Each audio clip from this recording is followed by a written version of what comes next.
To order the September 13th meeting of the Putnam County Planning Commission Ordinance Review Subcommittee. A roll call. Jason Asbury. Here. Jim Donovan. Dave Haba. Dave. Here. Brian Holman. David Mills. Here. Jacob Pack. Here.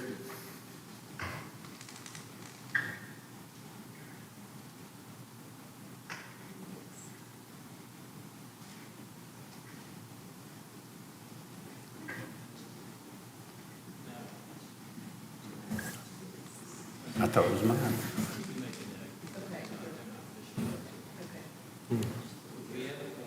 Okay. The meeting minutes from our July 21st meeting are in front of you, printed or on the iPad, also sent out in the pre-reads. Take a second, look over them. We'll entertain a motion to approve. I'll make a motion to approve the minutes. A motion, have a second? Second. All in favor? Aye. All right. The next part here, citizens' concerns. This is for any citizens that would like to bring a concern that's not going to be covered on our agenda. I brought my concern previous to the meetings. Okay. Seeing none, any new business, Mr. Call? Maybe some staff introductions. Yes, staff introductions. We have this is Mr. Jonathan Smith, our new planner, and Denise May, our new administrative planner. They've been with us you've been with us about a week now, right? It'll be 2 weeks Thursday. 2 weeks Thursday, okay. And, yes, happy to have you aboard. Welcome. Could you all humor me enough that each of you get up and just tell a little bit about yourselves so we can know a little bit about you? Born in Hurricane. Speak. Born in Hurricane. I've lived here my whole life, except a couple years in South Carolina. I like to golf, ride my bike, walk. Happy to have you. I think I've had a chance to at least say hello to everyone with the exception of you. Check. So, as David was saying, Jonathan Smith. Those of you who are familiar with Arkansas, I just moved here from Northwest Arkansas, Bentonville, Rogers area. Followed my wife, right? My wife is opening up, if you're familiar with the Barbersville area, Tanyard Station. She's opening up the Academy Sports and Outdoors there in Barbersville. And so when my wife said march, we marched here to West Virginia. Happy wife, happy life, right? Mm-hmm. So that's what landed us here in West Virginia. Looking forward to it. Hopefully we can settle down a little bit. Prior to that, spent some time in Nashville.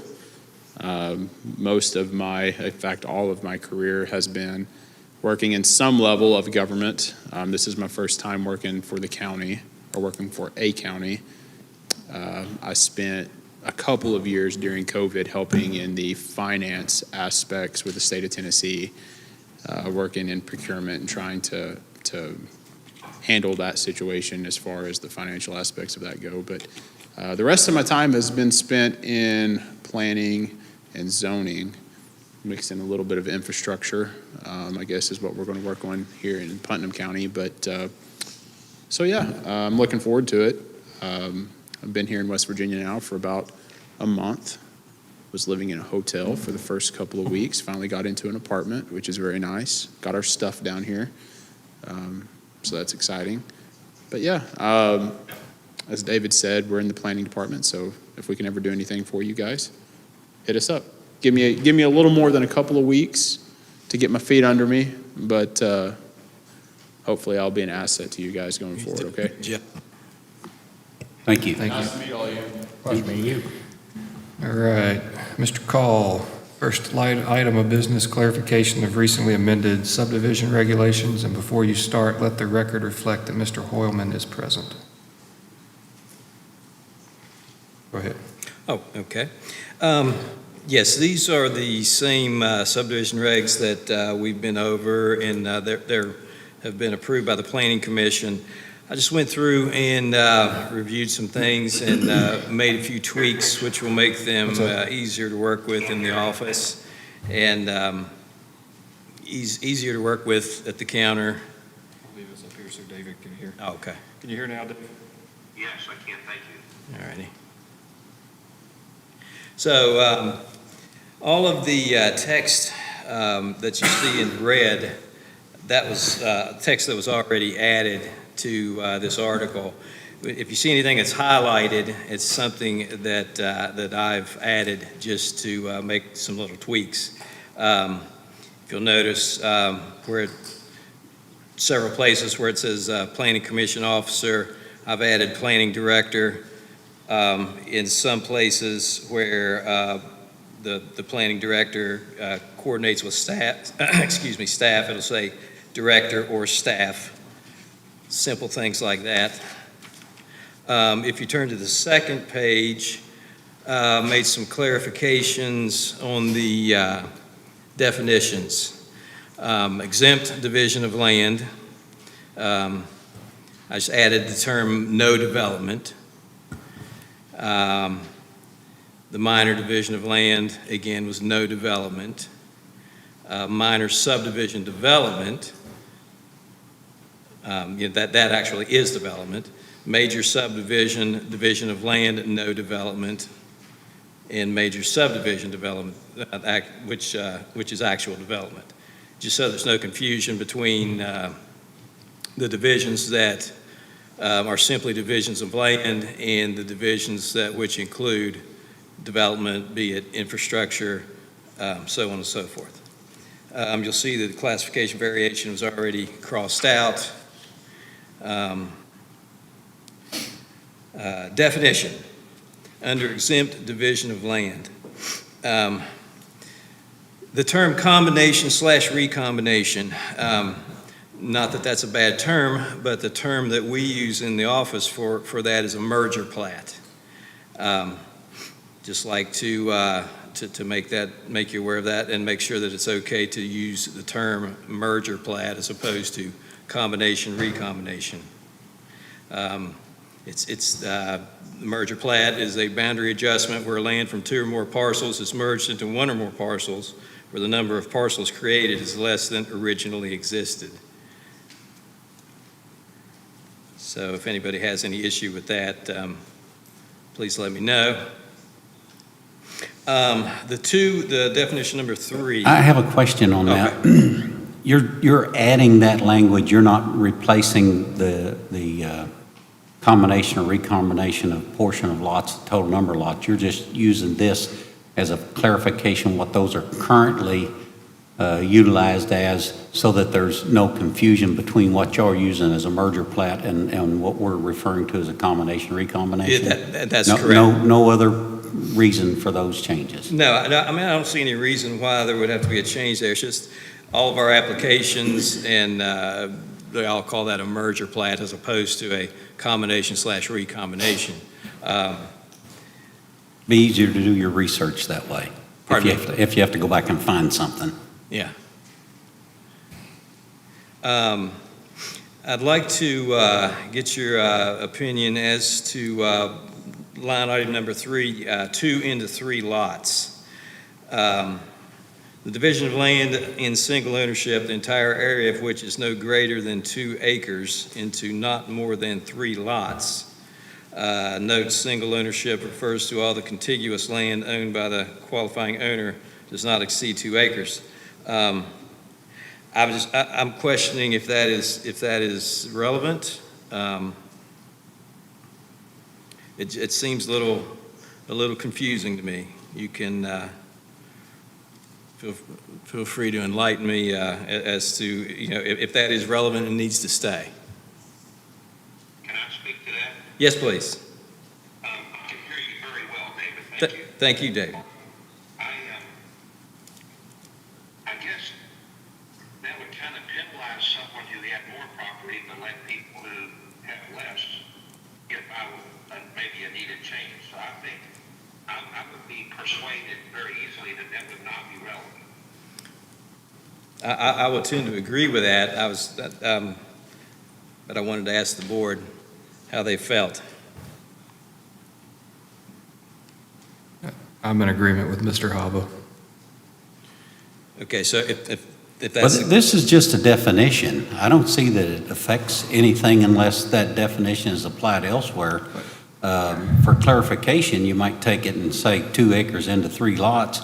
I don't think you want to make that more difficult on anybody. I think the purpose of that is to make that division of 3 something easy to do. Well, and I guess, As opposed to making that some kind of a major subdivision or something under a different definition. I think maybe it does have some relevancy. I think part of our goal that we have discussed in a lot of these meetings is we don't want to run off all the small builders. I mean, we want to keep the big ones here as well, but we certainly don't want to run off the small builders. And this may be an option for them that warrants us having some relevance to it. okay. Do we know where this comes into play within the ordinance?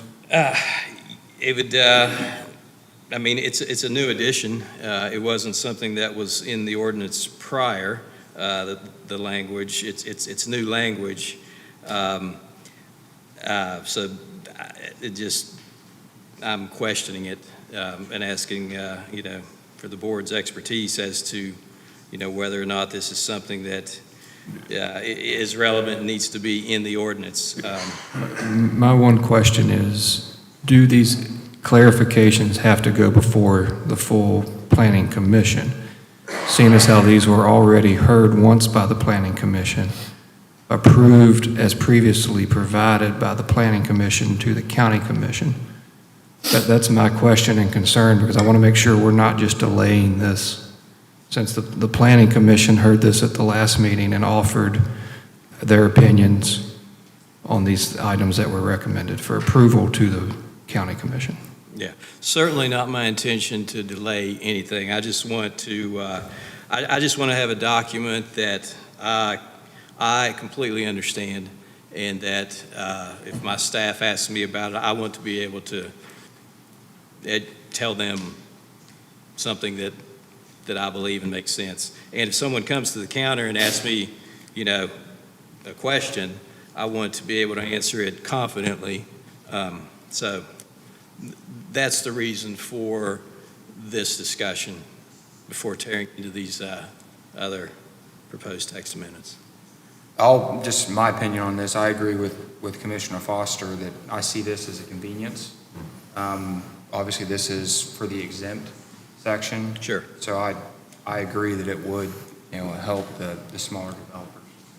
Okay, so we'll keep it. I do still think that it would clarify it to state in the title 2 acres into 3 lots. Just add the word acres after the 2.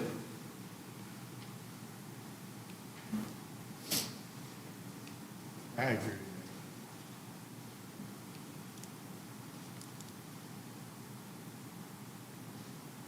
Okay.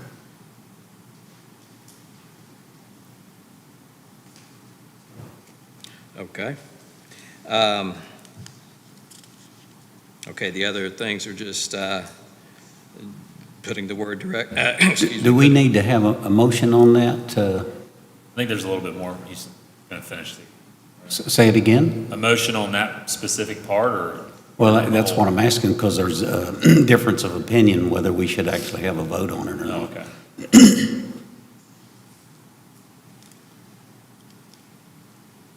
Mr. President? I mean, it was previously in, we're not striking it out. Well, you would I'll be adding. defer. No, I mean, this is already, David, correct me if I'm wrong, but this was previously approved by the planning commission, what was in red there with, as the 2 into 3 lots is currently written. Yes, that's correct. Yeah, so This is, we've already approved all of this at the last planning commission meeting. So you want to take everything as a whole instead of talking about each one individually? Do we yeah. want to make sure that we have a consensus that adding the word acres after 2 and think what leaving this in. I think what Mr. Asbury might be alluding to is, are you trying to say that if we add the word acre? That's the question I haven't got answered yet, is if we make any changes to this document, do we have to run this back through the full PC? Larry, I guess that'd be a question for you. It already says 2 acres. I mean, this document was approved out of the last PC meeting, recommended to go to the county commission for their approval or denial, and now it's back here. I don't know if this was ever approved at the county commission. Yes. And if the county commission asked for this to be clarified, or I feel like I'm stuck in limbo here, like we discussed this last meeting, and now it's back. At the county commission meeting, we asked the planning director if this was something that they were comfortable with. At that time, he told us that there might be a few tweaks that he needed to look at. We passed it, which means it's in effect now. But if there are tweaks that need to be made, I think they do have to go back through the planning commission and then back to the county commission. I don't think anything that we've looked at thus far is anything of any significance. It's just a clarification and makes it read a little more clearly. So Jason, I'll look at it more like an amendment to what's existing, because you said you did pass it, right? So, It was passed. We made some minor changes, I believe, if I'm not mistaken. I don't know if we voted Okay. on it, lock, stock, and barrel. Do you remember? Did we make changes to it, or was We it? did not change anything. Okay, we did not change anything.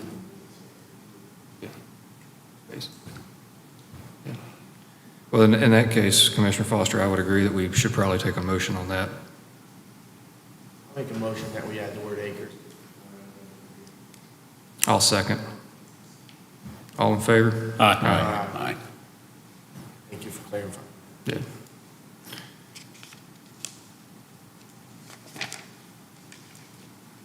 Okay, moving on to, still under exempt division of land.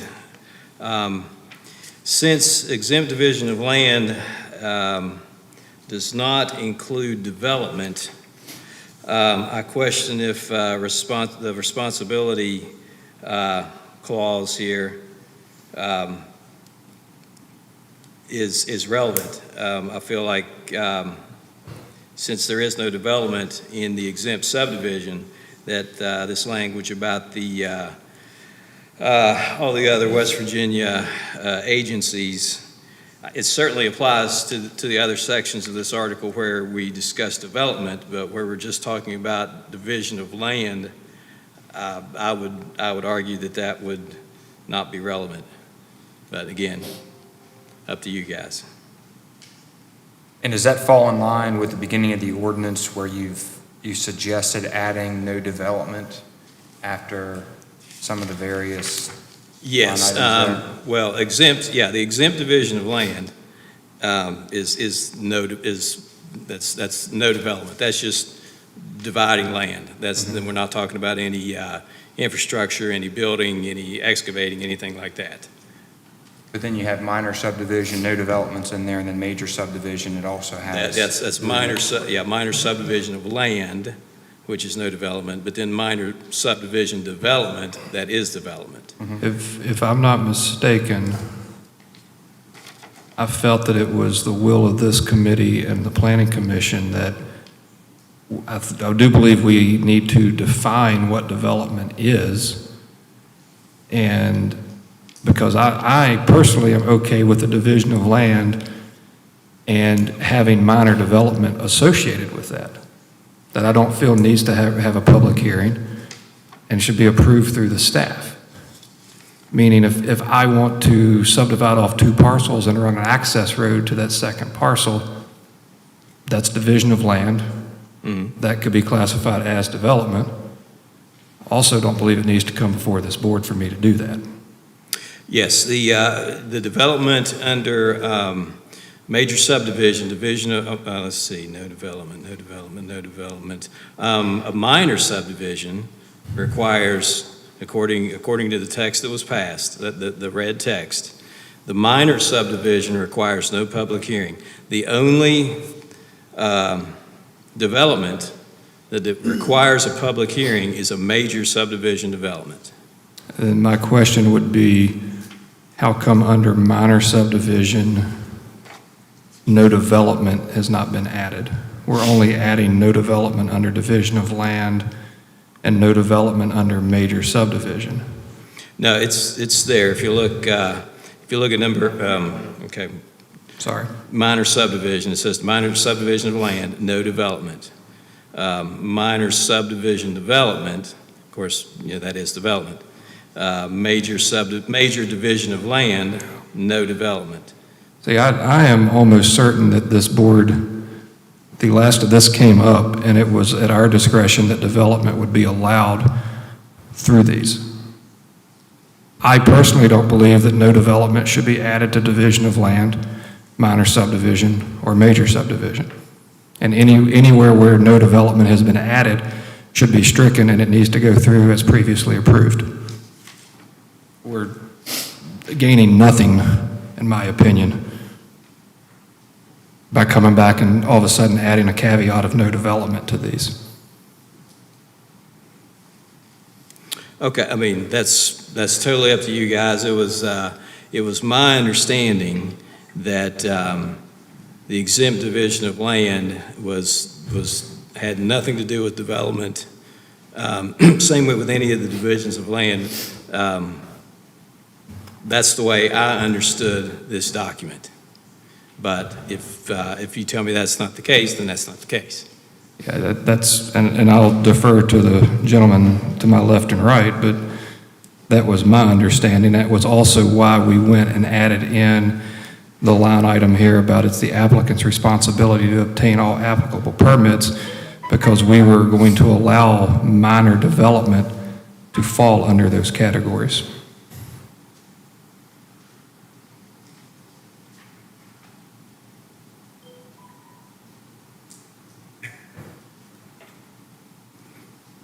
Okay, so we're going to strike, you want me to strike where it says no development? Yeah, I would strike anywhere that no development has been added since the last approval. That should be stricken. Okay. And I'll make that as a motion if I need to, in case this board needs to vote on that. I don't know if you need to make that motion, because at this point. Yeah, it's the not addition of no in the development's document. not been approved by anyone. I just want to make sure we're covering our bases. Am I correct about that? Does that sound right, Larry? I agree. Yeah, I agree. Okay. Now, and you guys, if you disagree with me, by all means, let me know. Oh, we will.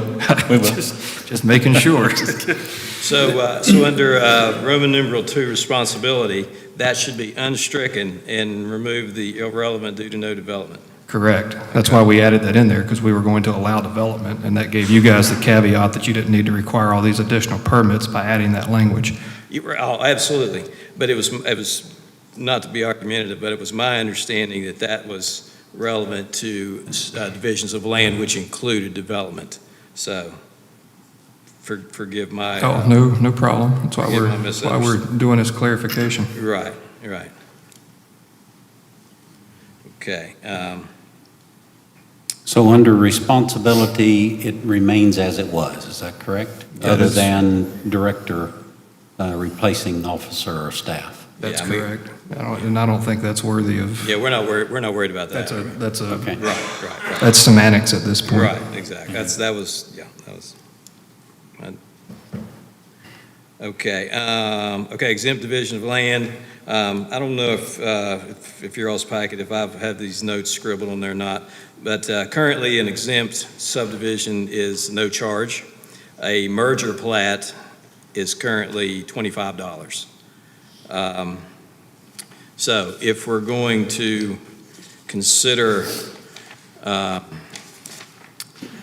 combination, recombination, similar to a merger plat, then that would be a $25 fee versus all the other exempt divisions, which are currently no charge. So, Can you point to where you're at right now? I just want Pardon to, me? can you point to where we're at in the document for me? oh, okay, yes, we are, we're on page 4 of Article 100. Roman numeral 6, application procedure and requirements, where it says exempt division of land application fee. It currently, as we operate an exempt division of land is free, but a merger plat is $25. So if we consider a merger plat equivalent to a combination recombination, then that would be $25, but all these others would be free. So it makes sense to keep things consistent, obviously, either you don't charge or you charge for all of them. I think you charge for all Yeah, of it. $25 is pretty minimal, I don't see Well, why. you have more staff time than that. Yeah, I would agree. So Just make them all the same across the board. 25? Yep. Okay. That would be my recommendation. Wouldn't even. Yeah, I'll make a motion that the fees be $25. Second? All in favor? Aye. Thank you. Okay, moving on to page 5, again, just some semantics. Okay, when we get to minor division of land, I'm going to strike no development.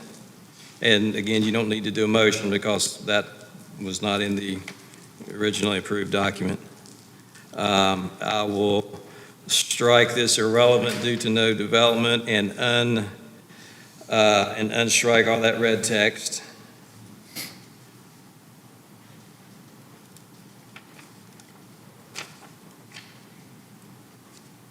Okay, now page 6, application procedure and requirements. Now we're in minor division of land. As currently, a minor division of land is $25 per lot. Sounds like we should just keep it at that. Agreed? Okay.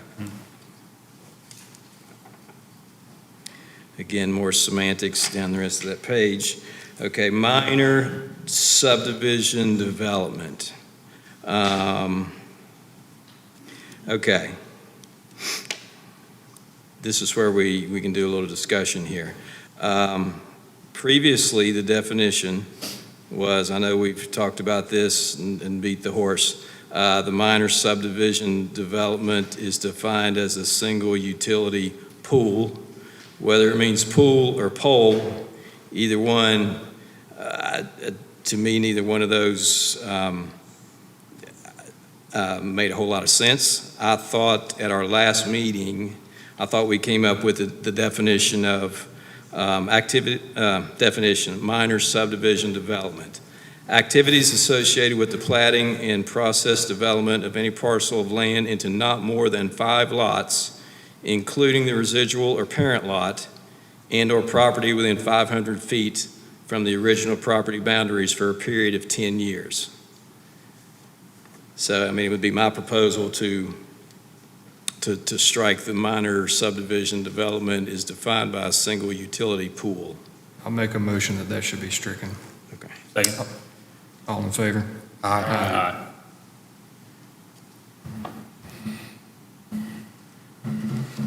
Okay, and definition of development. Yeah, I know we've kicked that around a little bit too. And whether or not it actually should be here in this particular area as something for debate, but I wanted to bring our ordinance currently has 2 slightly different definitions of development. And this is something that will eventually need to be corrected.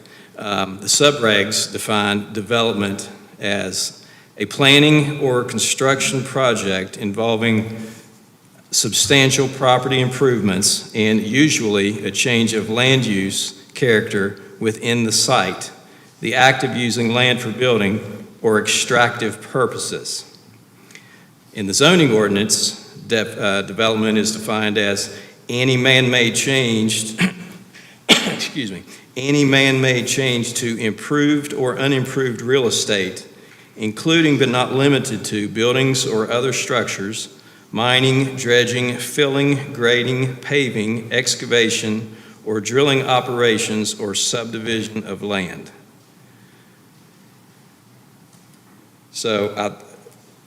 I'm questioning as to whether or not development needs to be defined at this point in the document, as development hasn't been used up until this point. And maybe it doesn't. But if you're looking through here and you're looking at the divisions of land, and now all of a sudden we come upon the word development, I thought it might be helpful to the reader to know what development actually is. I would be under the impression that I would agree, seeing as how we've allowed development to occur in the 3 or 4 divisions of land above this section.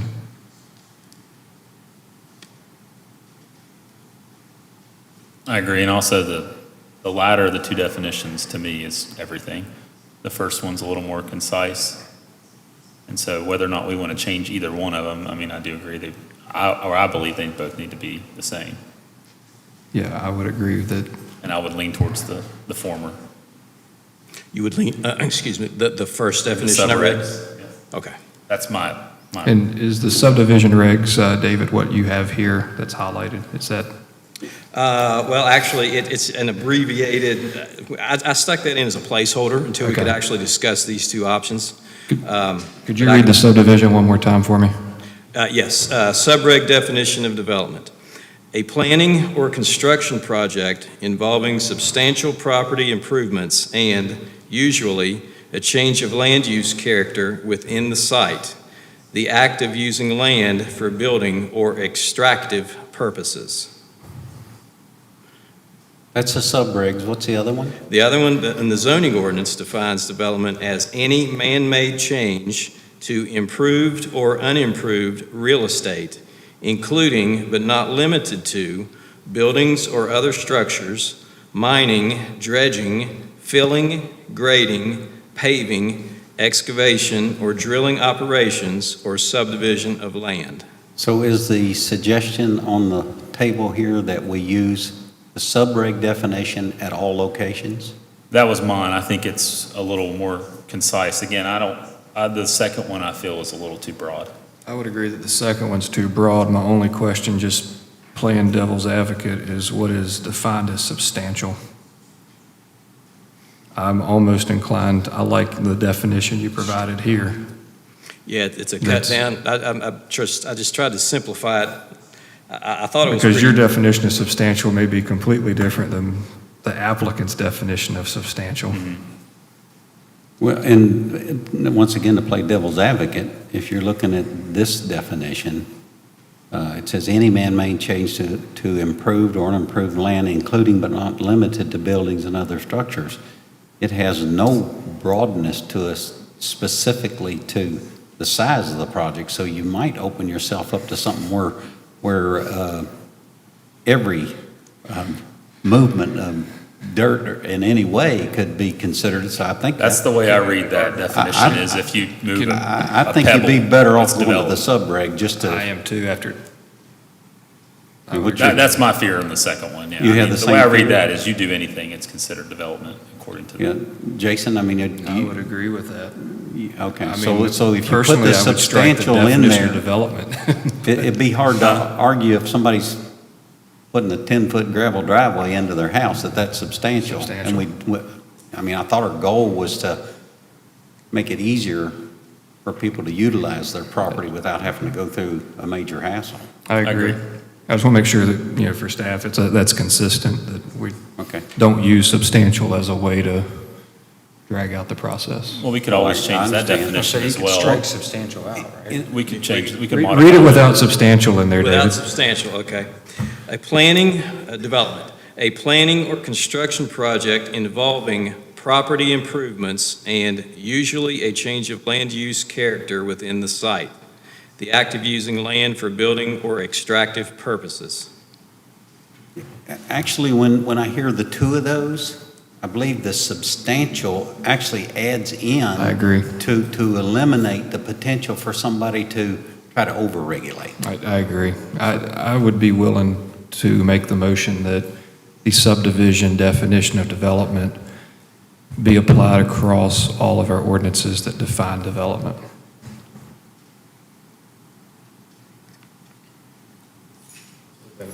Yes, that's a motion. I'll second. I didn't really phrase that very well. All in favor? Aye. Opposed? Okay, coming on down the page now, we're talking about minor subdivision development application. Currently, in a minor subdivision situation, the first lot is $75, additional lots are $50. I don't see any reason to change that. I just wanted to bring that to everyone's attention. And if you're okay with that, we'll just keep that as it is. Keep it as is. Okay. Okay, we'll move on to major subdivision real quick. I'm going to kill the no development term. I'm going to kill the irrelevant due to no development, unstrike that red text. So none of that needs voted upon. Application fee, need to determine a fee. I have a question mark there. Major division of land.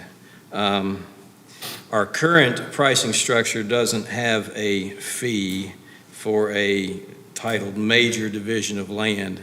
I wonder if it should be the same as the minor, with $75 for the first lot and $50 for additional, or if anybody has anything else they'd like to throw out there.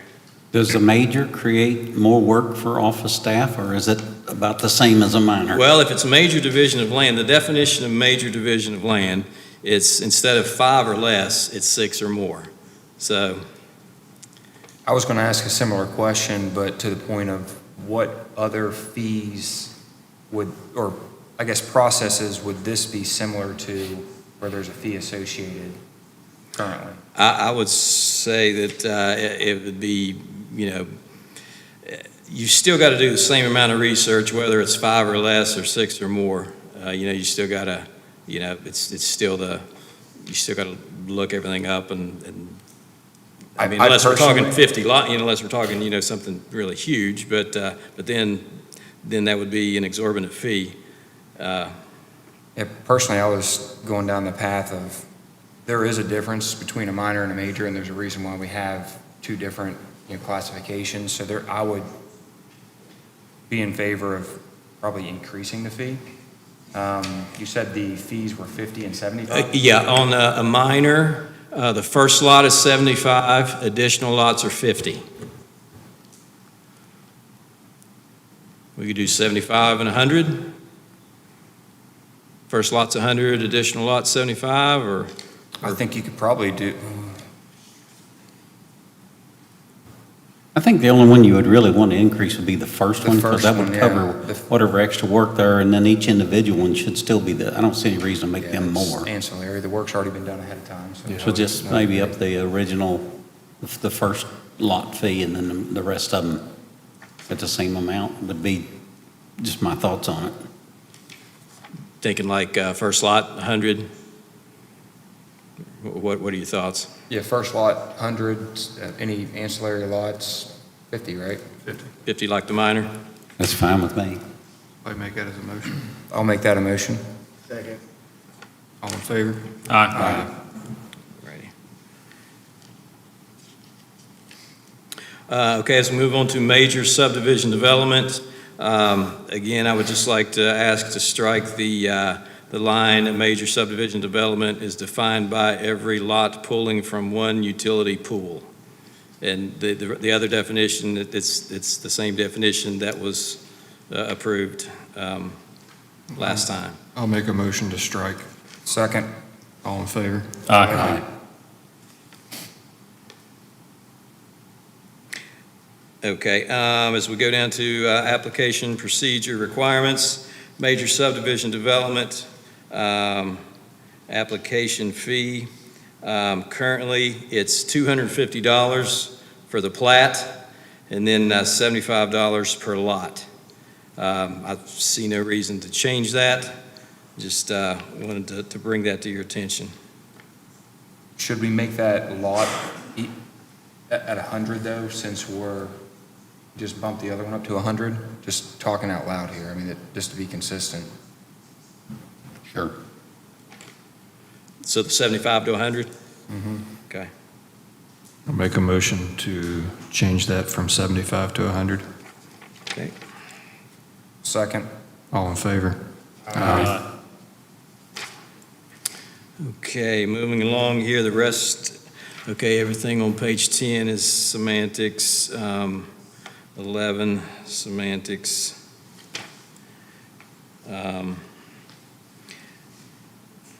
Okay, so the major development application fee, we covered that over here, that'll be the same.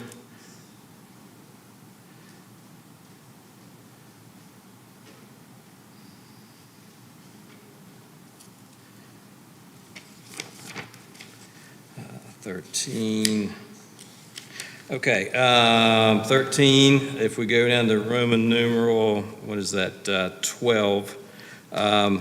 I think restrictive covenants was accidentally left out of this sentence where it says the declaration shall be reviewed by the planning director or staff. I think it should say the declaration of restrictive covenants shall be reviewed by the planning director or staff for compliance with the above requirements. I would agree. What did it say before? Restrictive, I think restrictive covenants was accidentally left out of that sentence. Okay. It just When you're- didn't say anything, it just said declaration. It said declaration. It Okay. just said the declaration. When you're referring to restrictive covenants, which restrictive covenants are you referring to? A subdivision internal restrictive covenant? Yes. The restrictive covenants the developer mandates. So just for the purpose of discussion. Sure.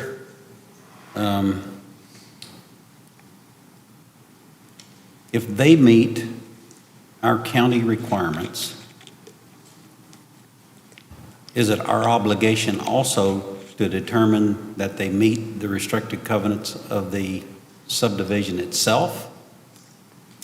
Because that sounds like what you're doing, is you're going an extra step. Again, that's whether it's right or wrong, that's the current process. Not saying it's right, but Asking for permits. Well, I don't know. We just are discussing it for now, and I'm curious as to what everybody's thoughts are on it. I guess you do want to make sure that they meet those restrictive covenants. I just was trying to make sure that those are. Could someone from the peanut gallery ask a question? I just wondered, would that not lead Ron to, if we made them follow the covenants of the subdivision, would that not some way come back to us to enforce those covenants, Larry? But that's the way we've been, if I'm understanding you correctly, that's the way we've been doing it since the beginning of the ordinances, so. that's the way we've been doing it. And that's a part of, I understand, and that's good. The landowner themselves has the obligation to make sure they meet those restrictive covenants. The question is, do we continue to do that from a planning perspective or not? well, it would certainly be less liability on our end if we did not. So number 12, this is currently in the ordinance, correct? Yes. Let me see. Yes, the declaration. From what it sounds like from the peanut gallery, sorry, I don't know your name, Larry, I think you acknowledge this, that this could open us up for a liability question if someone comes in here and says, we had a homeowner issue a while back and we were able to fall back on, this is why you have a homeowners association, right? So we would potentially be at risk if we review and approve those restrictive covenants then, right? Is that what you're saying? Well, it's There could possible be an that- opportunity for liability risk. It's possible we would have the potential for liability if we did not, too. I think that goes both ways. Well, right now, So- when we approve though, do we not give approval, thus stating that other permits, those other things need to be, do we not put language in that approval that says, and you meet your covenants of any homeowners association? Boom, now we're done. Larry, as our attorney, could we put something in there saying that it is the developer or the owner's responsibility to make sure that they meet all of the subdivision restrictive covenants, and that the planning commission has not or does not consider those? That is the responsibility of the owner and the and/or developer? And currently, because I dealt with this a little bit, I think the only thing we do is the ordinance requires, I think it's 13, I may be wrong. There has to be, the restrictive covenants have to contain at least a minimum of these. We just, in the planning office, just make sure that those covenants are contained in there. Anything after that, I think, is an issue between the homeowner or the property owner and the homeowners association if they believe that there is a violation. I don't know that it's necessarily, I mean, I guess it could come back to the planning commission to some extent. They'd probably be named in a suit, but the only thing they're doing is establishing the minimums that have to be in there. And then it's between the homeowners and the homeowners association to go to civil court if there's a violation of it. Do we need to enumerate the limit to which we review the restrictive covenants then?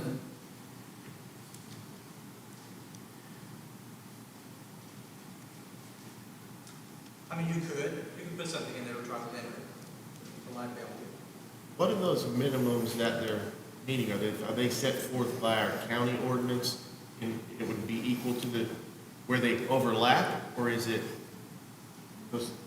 Are those the 13 that are here right now, to some extent? Because it talks about 12, 13, yeah, those, well. enforcement of fee structure, it's litigation Roman numeral authority. 13, I would have to look in the, Talks about setbacks, utility easements. Which all that's required in the subdivision. We talked about this years ago. pardon? Our fear was you get into that, and, this subdivision won't let you paint your front door yellow, and this one won't let you paint it red. Good call. Now, do we want to get into that? Well, that's Absolutely why not. we're having the discussion now, to see if we restrict it to only those 13, which I think we should. I think we should enumerate it some way. If it's not already a part of state law or elsewhere in the, I'm somewhat confused too, though, on some of these, like stipulation of yard setbacks, stipulation of utility easements. That's required as part of the plat approval. That's already covered under the subdivision ordinance. It seems redundant. And even, I mean, honestly, the creation of a homeowners association. I live in a development. We had to have a homeowners association, and guess what? It simply says we do. We don't. We ain't ever enacted it. None of us want it.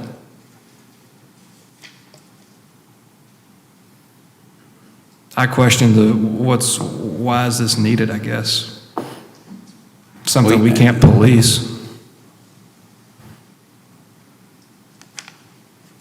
So it's creating less work for staff if we don't enforce this. Well, you And we can't enforce it. You can enforce it even though it's in the ordinance. So Just like just about everything else that you can't enforce that's in our ordinance. that's been part of the process we've been going through now for, 3 or 4 years, is to eliminate the things that we can't enforce anyway. Hey, Mr. Call, can you ask Mr. Haba? I'd be curious because Mr. Haba deals with this obviously far more than any of us. Mr. Hobbit, would you like to weigh in on this discussion we're having about the restrictive covenants? Well, can you hear me? Yes, I can y'all hear me? Yeah. Okay? Yeah. So the first thing is, I agree with you, if you do keep item number 12, and I think the intention a long time ago would have been the declaration of restrictive covenants. I guess, obviously, they need to be recorded at the courthouse so that everybody knows what they're buying. But I can tell you that I think that as time has gone on, those have become very thoughtful and very legal, and a lot of money is usually spent on high-level attorneys to get those right. I'm not sure if the planning commission wants the responsibility to make sure it was done right. I guess the other question is, Thank you, Dave. if somebody does a subdivision and they have no restrictive covenants, does that create some kind of issue down the road for our citizens that we don't want to allow to happen? I mean, that's the only, I guess, downside of pulling that out of this.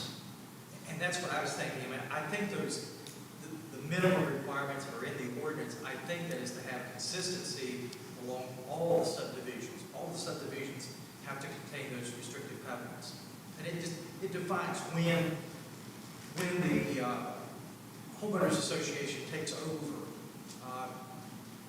There's a lot of revision or provisions in there that establish when the homeowners association becomes active, when they take over the road system, and I think that's just for consistency along all the subdivisions. They're all working. Okay, so that's in our ordinance elsewhere with specific requirements. Okay, so my suggestion then would be the declaration of restricted covenants only to the extent outlined elsewhere in the ordinance. And then you're restricting it to just those, and you don't have to look at the whole ordinance. I would agree with that. And this is for number 12, right, on how that's going Yes. to read? Well, I mean, but to do what you're saying, Ron, wouldn't you strike 1 through 12 and replace that? Because we're outlining everything from 1 through 12 here. That basically O should be, include a copy of Declaration of Restrictive Covenants to be recorded with the plat. Restrictive covenants shall meet all ordinance requirements, or all requirements as stated in the subdivision ordinance. Actually, I think this is what Larry's referring to. These Is are this the only spot that they're listed, Larry, or are they listed elsewhere? They're listed in the appendices and the checklists for plat, for preliminary plat review, final plat review, not in this particular portion of the document. But a checklist is an ordinance, so a checklist wouldn't be considered quote-unquote law. Ordinance is where it would be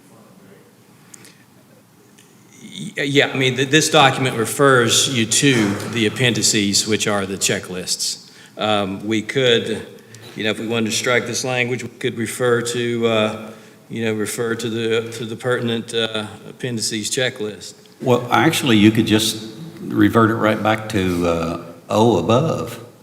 The declaration of restrictive covenant shall be reviewed by the planning director or staff officer for compliance to O above. That way you're picking up those 12 and you don't have to, you're not necessarily referring to anything else in the ordinance. Well, 'Cause it that- actually that's- already does say that. It says for compliance with the above requirements. You're correct. Yeah, maybe we don't need to make any change. Make no change? Other than Well, adding restrictive except maybe covenants. you want to be restricted to only those. But only the above requirements? You said there's an appendix noted that notes specifically those 12 covenants? Yes, I mean, I don't have it with me, but yes, there is an appendix that you use to, when you're reviewing the plat and the subdivision, the elements of the restrictive covenants. Would it make sense if those are specific, and seems like there's some gray area with what's above, right? To reference for compliance with appendix whatever.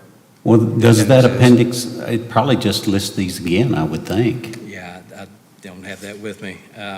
Or you just say, for compliance with the above requirements underneath, Article O, 1 through whatever. Well, I think you just put for compliance with the above requirements as a minimum.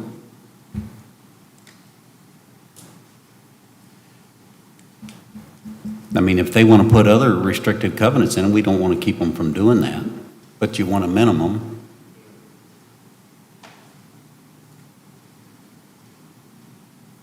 That sounded like, what was that?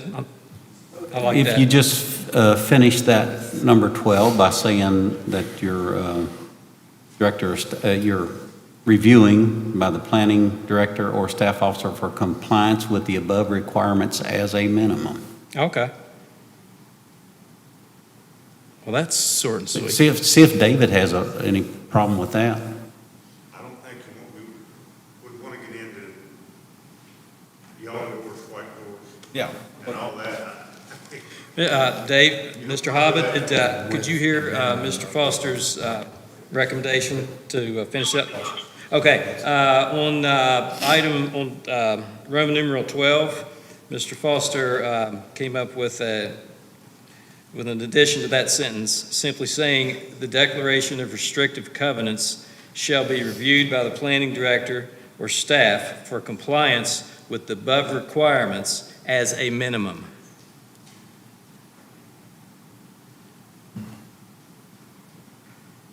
Well, I'm not sure that the developer, I think there's probably certain specific things that are important in all covenants. You know, as far as stormwater, you know, not moving around any swales or ditches, you know, but I don't think that a developer needs somebody else deciding above and beyond the minimum. Yeah. Now, above that, I don't know if you have in front of you or not, but above number 12, it does talk about swales and things like that. Even need I to think review it, there's or we just probably need to key keep copy. components in every developer's Need to review it. declaration of restrictive and covenants that probably need a watch list, but I don't think that your all's role or anyone else's would be to determine anything above and beyond those basic items. Okay, so are you okay with the sentence, for compliance with the above requirements as a minimum, period?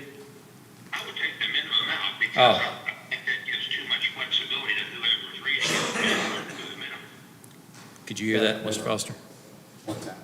Can't take- I think Mr. Haba would Well, just, I think if you leave it read, as is. if you read the list to Mr. Haba, If it's going to be kept in there, then I would leave it as is. I would not say at the minimum. well, I don't think we want to review them in their entirety. And you might want to read those to Mr. Haba, because I think all these are stuff that we require anyway. So it's just we're just checking what we would normally check. And then the restrictive covenants are basically meeting our ordinance anyway, is what it looks like to me. Well, I think what Mr. Hobb is saying is he's okay with it reading the declaration of restrictive covenants shall be reviewed by the planning director or staff for compliance with the above requirements. He doesn't want to see with the above minimum requirements, and I would agree not to add the word minimum, because that then can potentially give somebody the ability to add more through their review than what's listed above. The easiest Okay, thing here is I'm to, fine with it either way. so we could basically just leave this as it is. I think we leave it as is, and we just go back to adding restrictive covenants that was Right. left out of 12. Right, gotcha.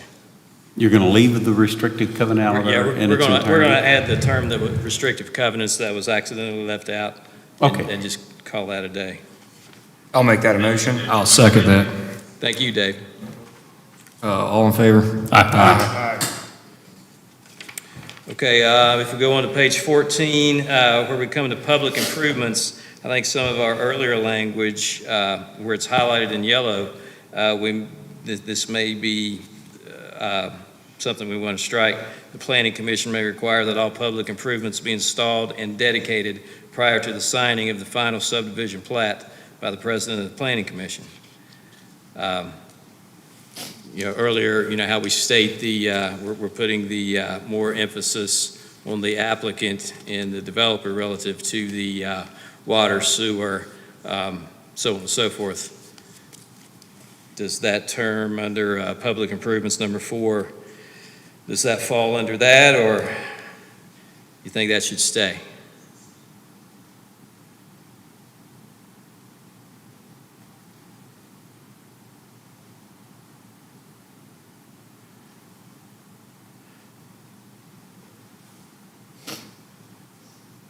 I mean, what's the intent of that? Well, the intent is to make sure that all the improvements are made before the president, puts his name on the final plat.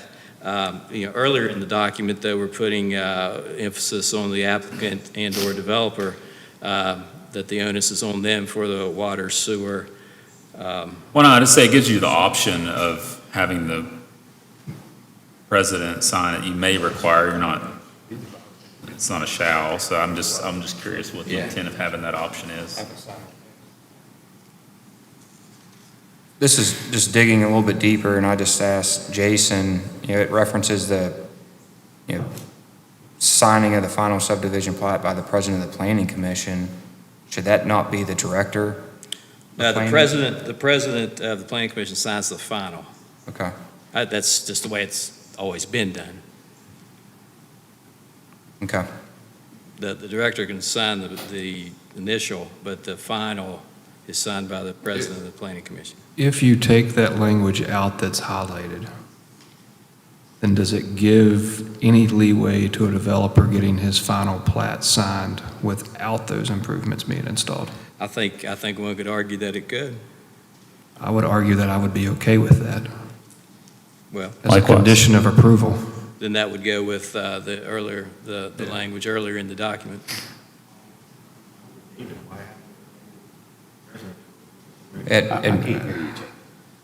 I'm with David, though. I mean, why wait for the president?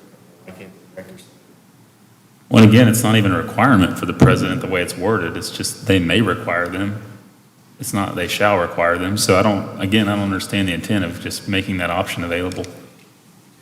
So regardless, then, to the former part of the conversation, Playing I the agree. devil's advocate just for a minute, let's say that you have a project that's ongoing and you've had numerous problems with that particular developer. I know that we don't have any like that in the county now, but you may have some one day. And if you're not confident that they have the intent to go ahead and install the rest of the utilities or something, it gives you the ability to withhold the plat as a little bit of a, say, leverage to see that the project is completed properly. So, I mean, it's like you say, it says may, it doesn't say shall. So in that scenario, though, I think you could do that anyway. I would have a stronger objection to keeping it in if it said shall require as opposed to may require. I don't see what it hurts having it in there. Oh, just leave it? Yeah, because it's still, I read it that it's still up to the president of the planning commission at that point if he's going to require that. Yeah. It's not a requirement. It's not a requirement, it's at his discretion. Right. And like Ron said, it gives you that ability, if you have somebody that you're worried about, you have some teeth there. have we had an issue with this? I mean, with not is it currently in there that may? That's what it says now. Yes, it is. Then, It's correct. if it hasn't been a problem, I don't see why you try to fix something that's not a problem. Okay. I was thinking it might contradict that earlier language about the water sewer relative to the developer and the applicant, but yeah, I mean. No, I see exactly why you brought it up, and Right. we all appreciate that, I think, but still, since it's not a strict requirement per the code, then I don't, And I'm just making another point. I know Jacob, I think he brought it up too. Major subdivision development, which is where we're at right now, that requires a public hearing. So that would come to this board. Those minutes would be signed off by the president. So I see why that signature by the president is tied in. Well, that was going to be my follow-up question, though, is does it have to be signed by the president of the planning commission, or could this be changed to be signed by the planning director?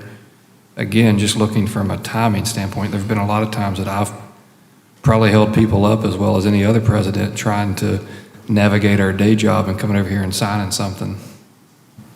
I mean, that's my question is, does it need to be the president of the planning commission? Or How many major subdivisions do we have that go through in the course of a year? No, not many. There haven't been many. Mr. Hobba's, Dave Thompson's down here.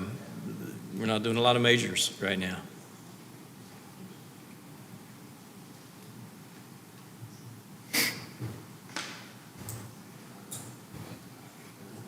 I'm good leaving it as is, too, to not open another can of worms. As is. We've got a lot on this agenda Yep. Okay. that I'd like to get to. All right, good deal. The rest, okay, everything else so far is semantic stuff.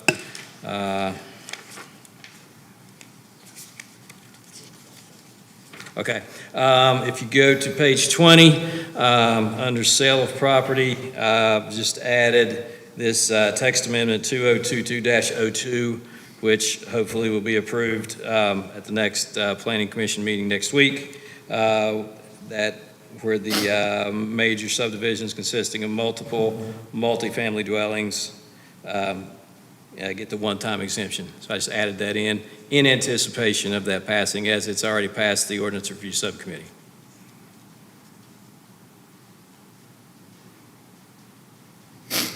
Okay, I have no issue with that.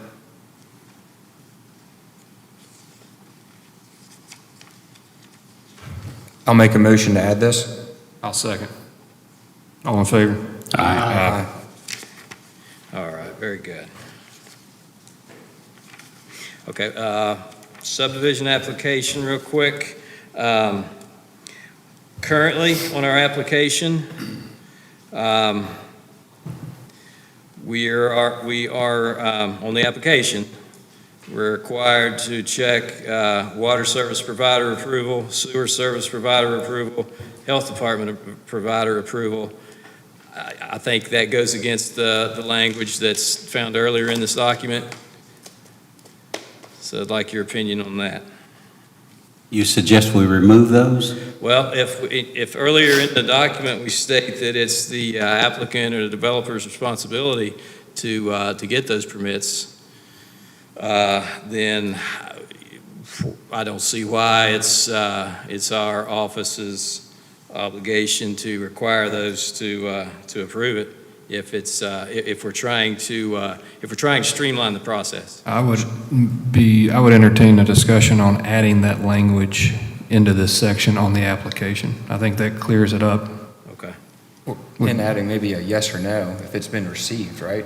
Have those applications been approved by the appropriate authorities? I guess to your point, Jason, we're obviously not approving them, but we can note that as when this application was received, was water approved by the DEP or whoever would be approving it? Would sewer be approved by? Or just spell out have some language in there that says it is the Yeah, I just think. applicant's responsibility to, Yeah, I agree with that, Yeah. because if you give them a check off yes or no, then inevitably you're gonna have a staff member that says, I can't sign this. Yeah, I agree. Yeah, right. Okay, so we'll do it. We'll do a version of that language to replace. I make a motion that you replace this language at the bottom with utility and health department approval requirements and insert the language that's been discussed in the ordinance. Okay. Second. All in favor? Aye. were there any changes you needed up under that other one, under the classification, everything, or is this an addition? Planning commission use, major, minor, all that? Well, we'll have to massage that a little bit to. Just for clarity, I'll make a Yeah. motion that the planning commission use be amended by the director to reference the classifications as previously discussed in the subdivision ordinance. I'll second. All in favor? Aye. Right, good deal. All right, so while I'm going to jump around just a little bit since we're talking about subdivisions. I would like to jump to number 12, which is under subdivision regulations, Article 500, sewage facilities. And these highlighted things are items that Ms. Peck highlighted before she left as to whether or not these should be discussed by this board. And the main one I see down here is the central sewage disposal system, individual lot disposal systems. Within watersheds that provide public drinking water shall be required to undertake extensive studies to prove that the disposal system will not degrade the public water source. Such studies shall be reviewed and comments reviewed from West Virginia Department of Environmental Protection, State Health Department, County Health Department, and the affected public service district or municipality. Disposal systems that would contribute to the degradation of water quality shall not be approved. Does this correlate to the same language we were just referring to, or do you feel that should remain?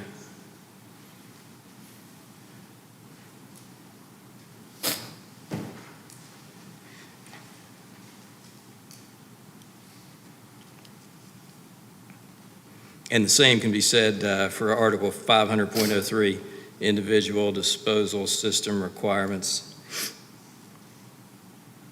Since we're Did this come from Health Department regulations? Well, this was in the existing subregs, and Ms. Peck highlighted these items based upon the language, to where we're putting more onus on the applicant and the developer for the sewer water utilities. So would this language, considering the language we just discussed, would this still be relevant? I've got two questions. I guess I'll start with the one we're discussing here. But could you not just reference either the language that's already been discussed or that this needs to fall within lines of the Health Department regulations and guidelines?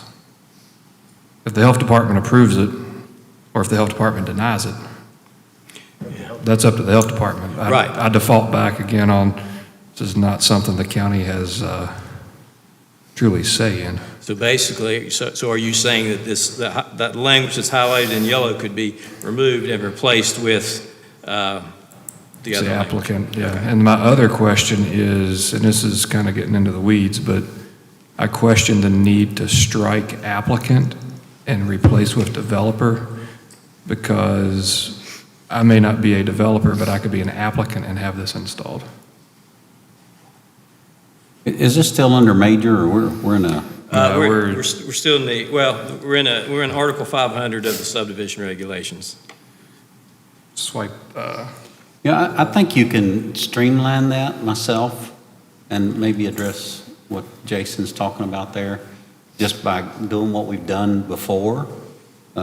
Central sewage disposal system, individual lot disposal systems within watersheds that provide public drinking water shall meet all state and local health department requirements. I mean, that's, yeah, well, we don't need to review it, they just have to meet it anyway. I The would agree. obligation should be on them, not on us. I would agree that that should be, I agree with that.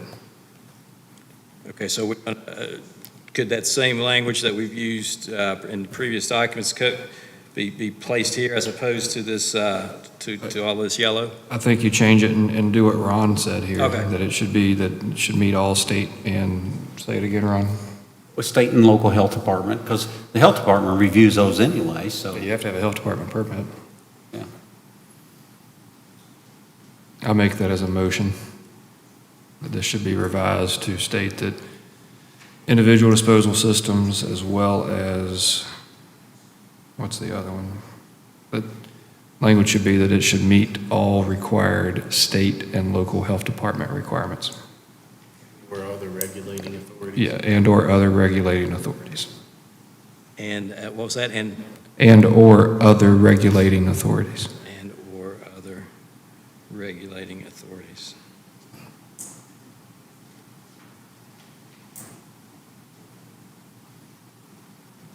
Okay. Have a second? Second. All in favor? Aye. Now, would that go for this same 500.03? I think 500.03 already says that. The way I read it, I don't It see that does. it's requiring anything other than that they meet the health. So we can leave 500.03 as is? I don't know, what do you guys think? Hang on.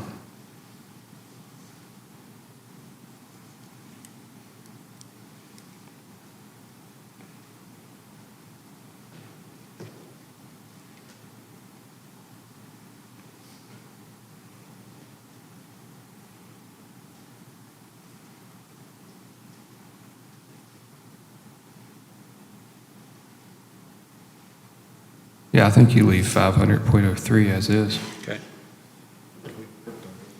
I've worked on a lot of this before. I agree.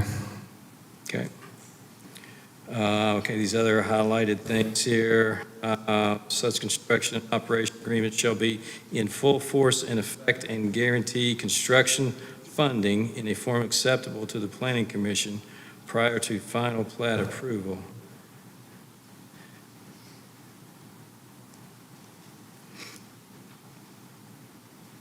So that kind of refers back to what we were talking about earlier with the, Yeah, I don't have a problem with that, because that's your final plat approval. That's your last chance to make sure that people have sewer and Okay. whatever. Just a personal opinion. Yeah, I would agree that should stay as is. My only issue, though, the guarantee construction funding, that piece might not be in effect on, being on the commercial side. A lot of times, we will hold up our approvals until you have Final plat approval. everything, locked. Yeah, that's a good point. That's a good point. So how do you correct it?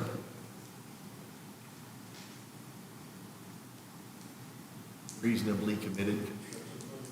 I mean, there's, We'll get that preliminary. you can have a term sheet, Yep. or an LOI, but I think that's hard to, I would believe that would be hard for the planning group to determine if that's even valid or not, right? Because it's probably a document that you're not used to seeing. I just think requiring that construction funding,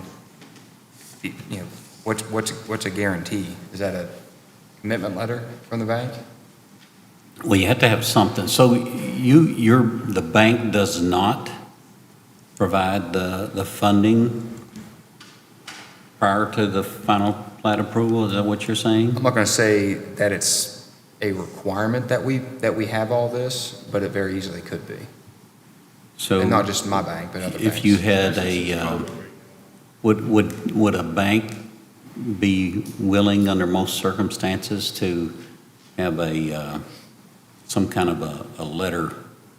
It would be a letter of intent, term sheet, or even you could have a commitment letter that spells out certain requirements. So I guess to the point of defining what guarantee funding means, right? I guess it's open to interpretation. Hopefully I'm not going too deep into the weeds here. Are you saying that just put something in there like having a commitment letter from a bank? Put it that way, though, what if you're privately funded? Yeah, what if you're funding out of yourself? That's the thing is, Well, you could require a bond if you're funding it yourself. I personally don't know why we would hold up submitting this final, because if it's approved, they have to do it, right? Regardless of what the source of their funds is going to be, if it's from a bank, if it's from private. It's up to them to get their funding. But I'm wondering if I know when I had discussions from historical stuff, that there were circumstances where I guess somebody got their final plat and the people didn't get their final sewer and water, and it didn't, either they ran out of money or whatever, and then but that was a circumstance where let's say it was a relatively large subdivision, and they put the water and sewer so far out, but they didn't put it all the way out, and then people end up with lots on the tail end of it that didn't get the utilities.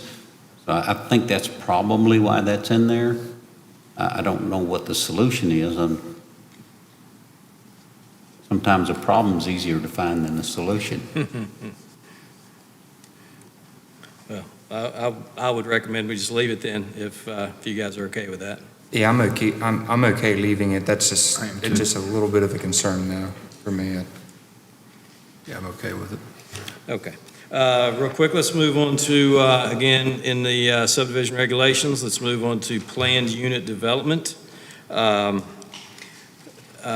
Peck has proposed the addition of a definition to clarify the definition of a planned unit development, and also added the language about the applicant's responsibility to obtain all applicable applicable permits, plan approvals from authorities having jurisdiction in the state of West Virginia.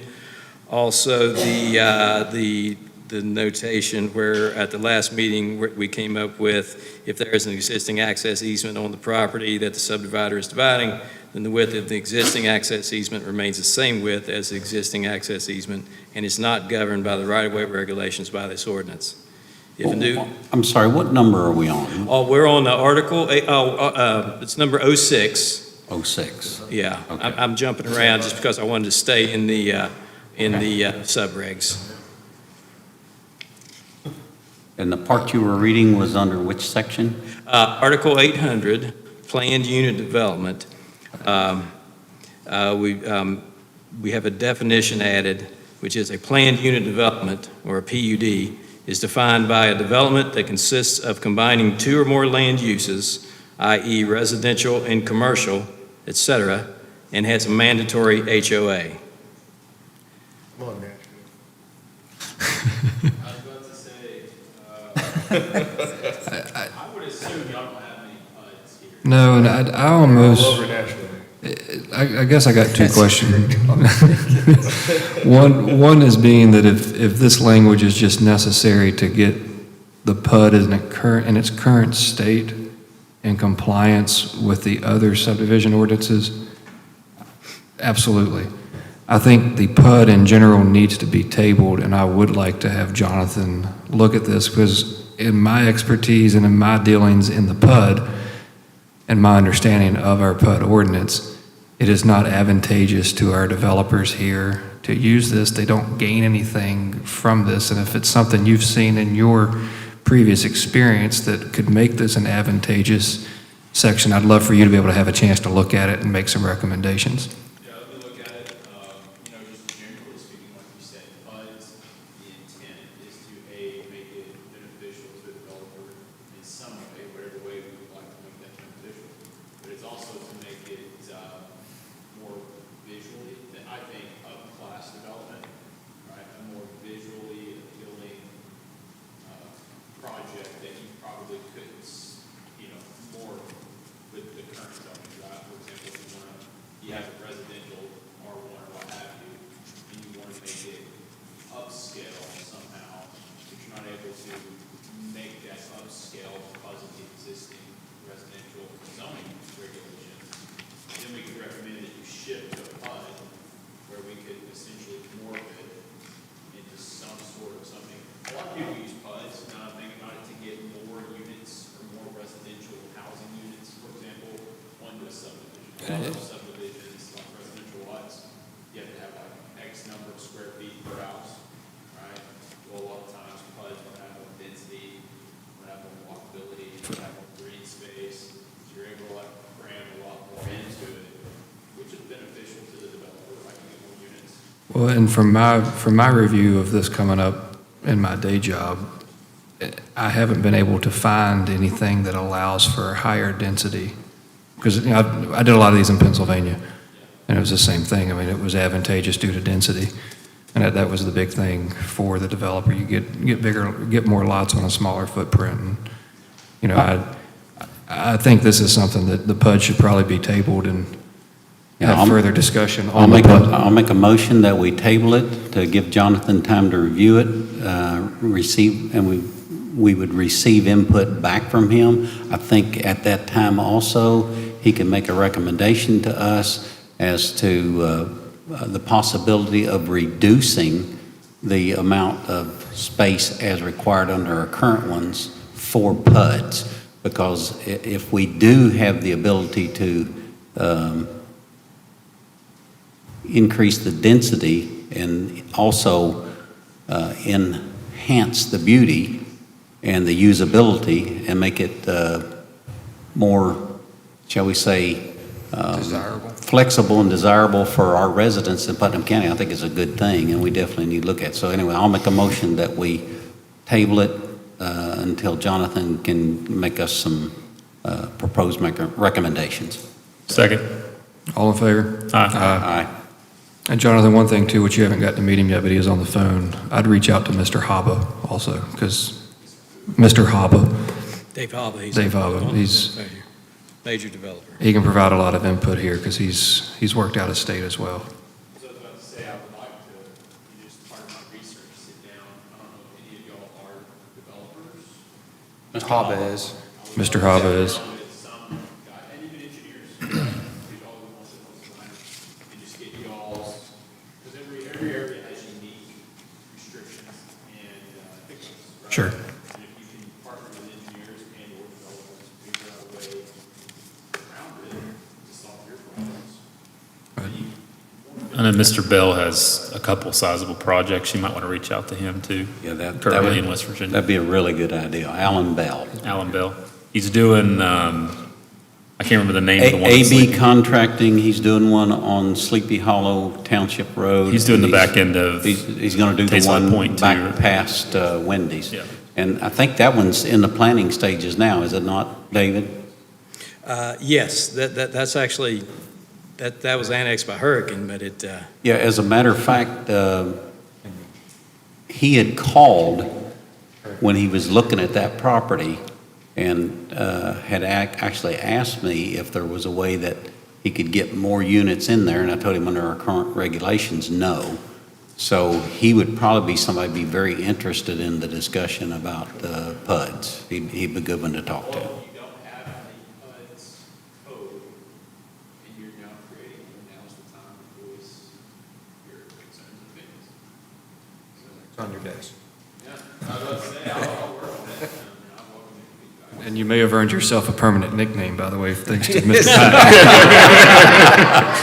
I will try to refrain from using that in the actual planning commission meeting next week. Well, I just request that you use Mr. in front of it, okay? I can do that. I'll second. okay, again, staying in the subdivision regulations, it's number 10 on your iPad, Article 1400, General Provisions.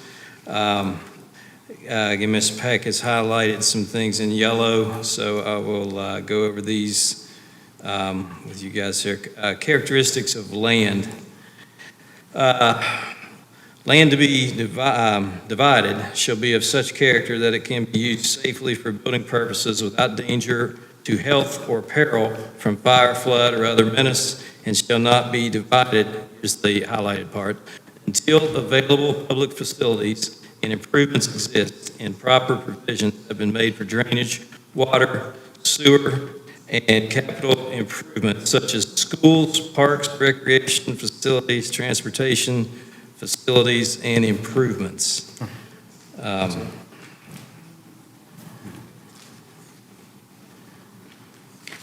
Yeah, so our understanding as this is written is that you could not be able to subdivide land or divide land until those public infrastructure improvements have been in place. Is that correct? With the way that highlight is written? Yes. The way I read it. Until available public facilities and improvements exist, yes. I don't agree with that. Right, and I would make a motion that the section should read, land to be divided shall be of such character that it can be used safely for building purposes without danger to health or peril from fire, flood, or other menace, period. Strike everything from the comma down through improvements. Do we need to put something in, because there's I think a state law that you cannot subdivide land in such a way that you have isolated it with no ingress or egress?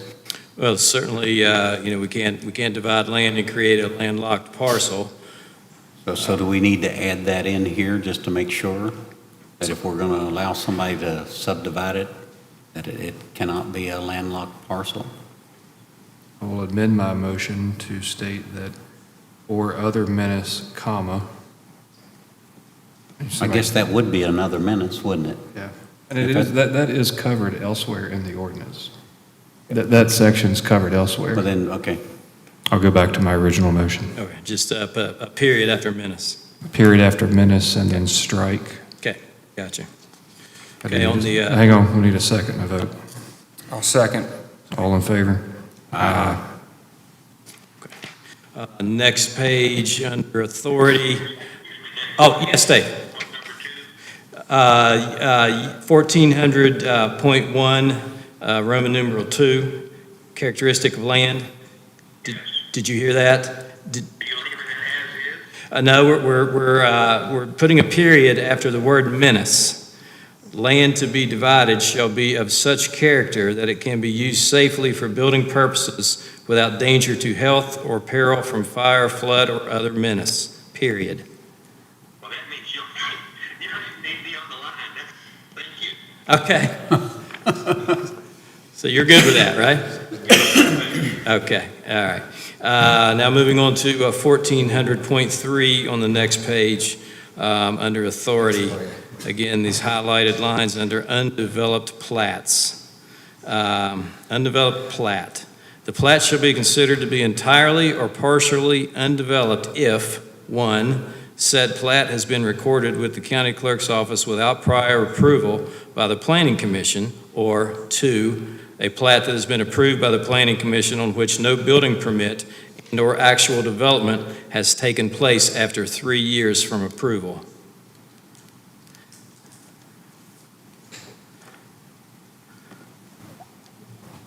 And my thinking on that is, if something is divided and it takes somebody more than 3 years to develop it, who are we to We say put that a that's time undeveloped? restriction on that. Yeah, I didn't mean, we? I do know that approval, use Mr. Haba's latest project, that was a 5-year approval. His approval was good for 5 years.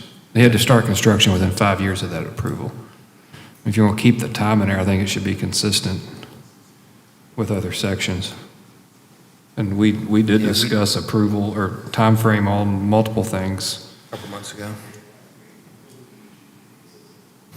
Yeah, I would think that we should do some research there should be done with other time restrictions that have already been changed, and that this section should be consistent with that.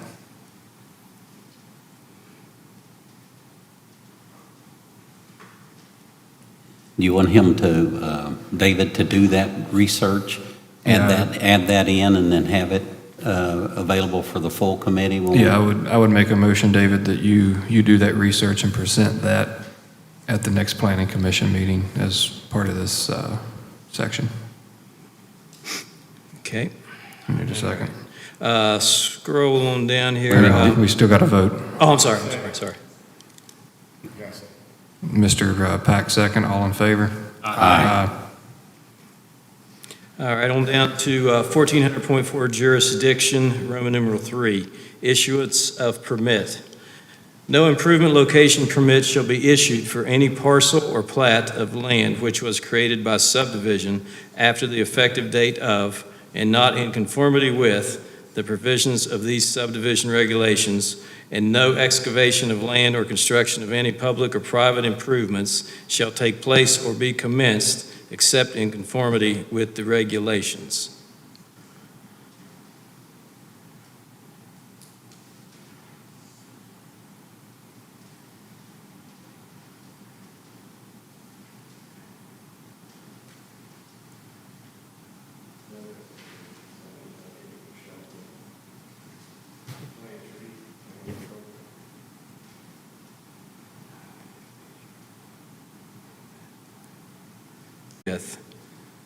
So I guess that goes back up to the time frame issue, right? Am I reading that correctly? When would this apply? Well, I'm not really sure. This one's awful wordy. I'll go on record that I don't like this because there could be a piece of property, there's a split that has to be dealt with. There's all kinds of reasons why someone would have to go in and do site work to change something or recover from something. I'm not sure that's needed. Yeah, what happens if we just strike that entire? Yeah, we can strike that. Doesn't our questioning about DP and what they approve and when kind of come into play here too? I mean, we're regulating something that they might already regulating have. something, I mean. We ran into that with some development about a year ago. Yeah. Yeah, I make a motion that Roman numeral 3, issuance of a permit, be stricken from the ordinance in its entirety.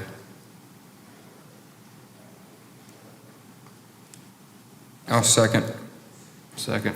All in favor? Aye. Are there other locations, I mean, we don't want to, we don't want to cut it off where you don't issue a permit, period. Is there other places that allow you to issue the permit if we strike this?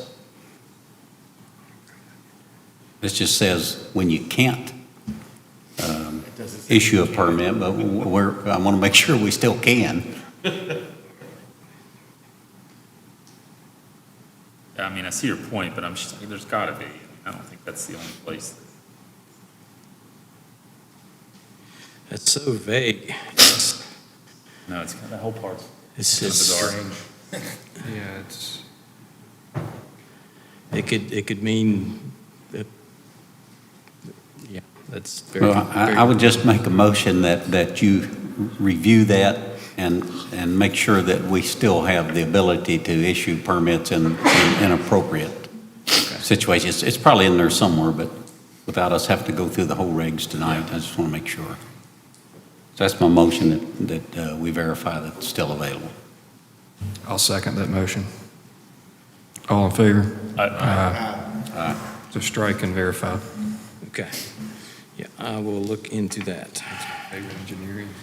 All right. In the same article here, over on 1400.11, future re-subdivision. Whenever a parcel of land is divided and the division of land plat shows one or more lots containing more than 1 acre of land, and there are indications that such lots will eventually be re-subdivided into smaller building sites, the Planning Commission may require that such parcel of land allow for the future opening of streets and ultimate extension of adjacent roads. Easements providing for the future opening and extension of such roads may be made a requirement of the plat.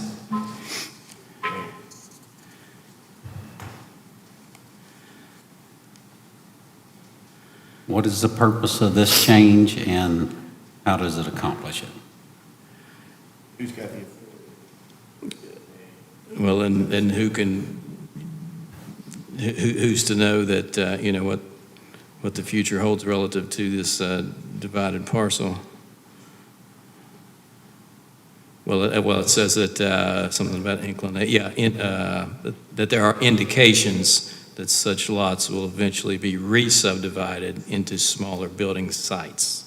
If there are future subdivisions, let's take a step back and assume that this is not in there, and there are future subdivisions, those would obviously be required to come across your desk. And Sure. certain, Yeah, basically what's being listed in here is going to have to be approved, right? right, so, It's really just redundant. Yeah, I don't know why you're causing you to have additional work up front where it's going to have to be done if and when. Make a motion to strike this. You've got future indications. What's an indication? You've got may, which gives you no authority. And you don't even know whether you're going to apply or not, like David said. Going to be required in It's the going to be future. required later if you can subdivide anyhow. I make a motion to strike. I'll second that. All in favor? Aye.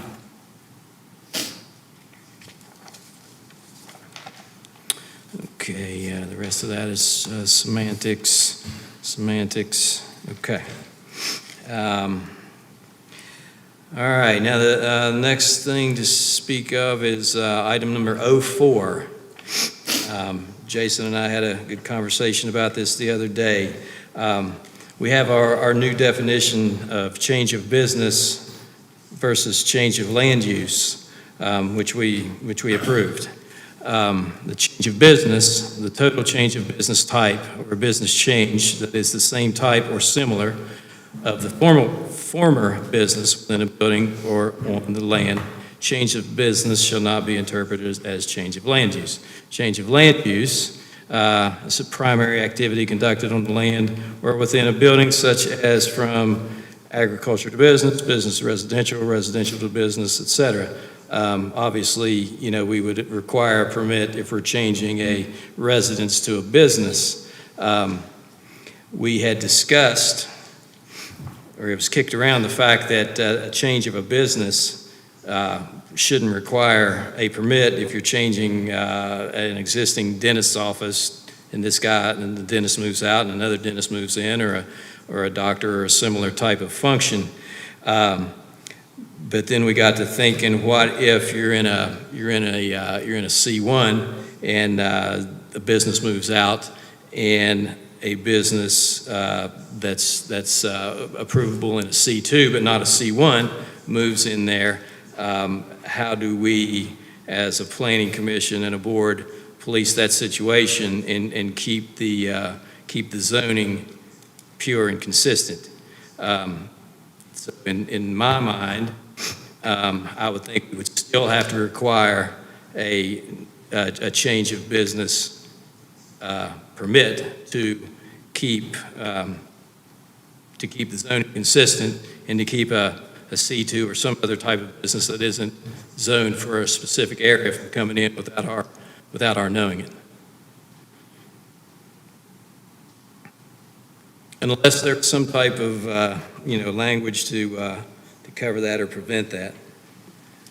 I mean, we do change of land use permits anyway, so.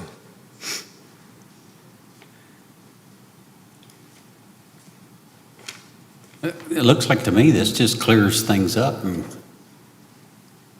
there should be less gray area. Right. But It looks like a good change to me. Yeah, oh, absolutely. But do you agree that then we would also require a permit for a change of business as well as a change of land use?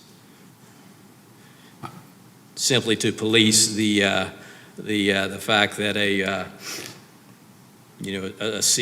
business that's approved for a C2 doesn't, come into a space vacated in a C1 zone. Do you just modify the definition of change of business in that case then?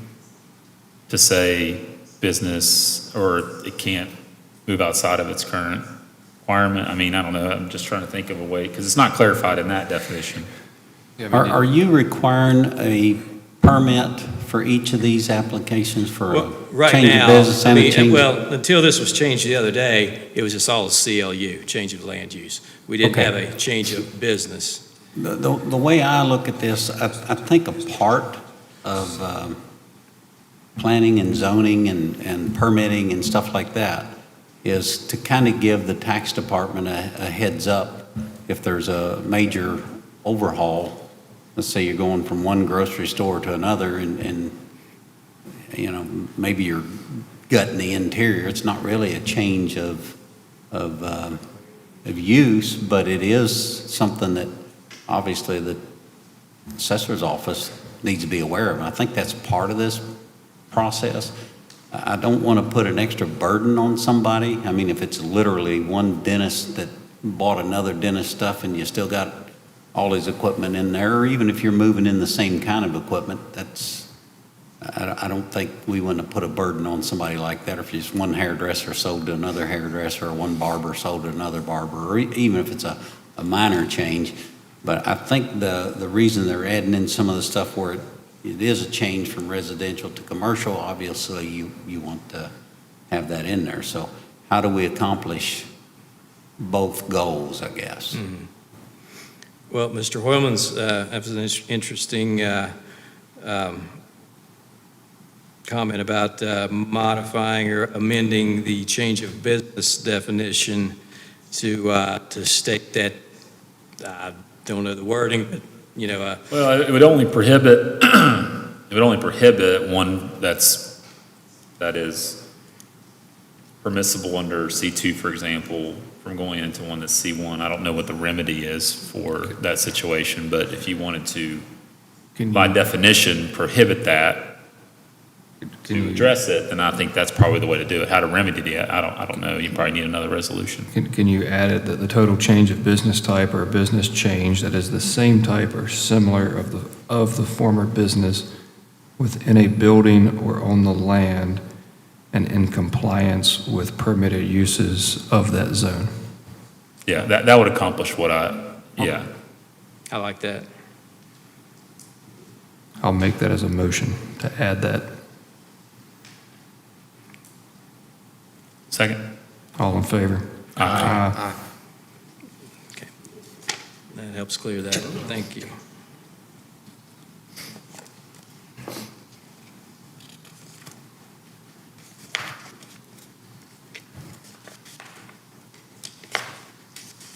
Okay, now let's kick to just a quick clarification.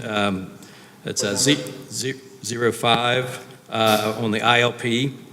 How we altered that at our last meeting. I just want to look at the, real quick, at the development permit applications for non-zoned areas and also for zoned areas.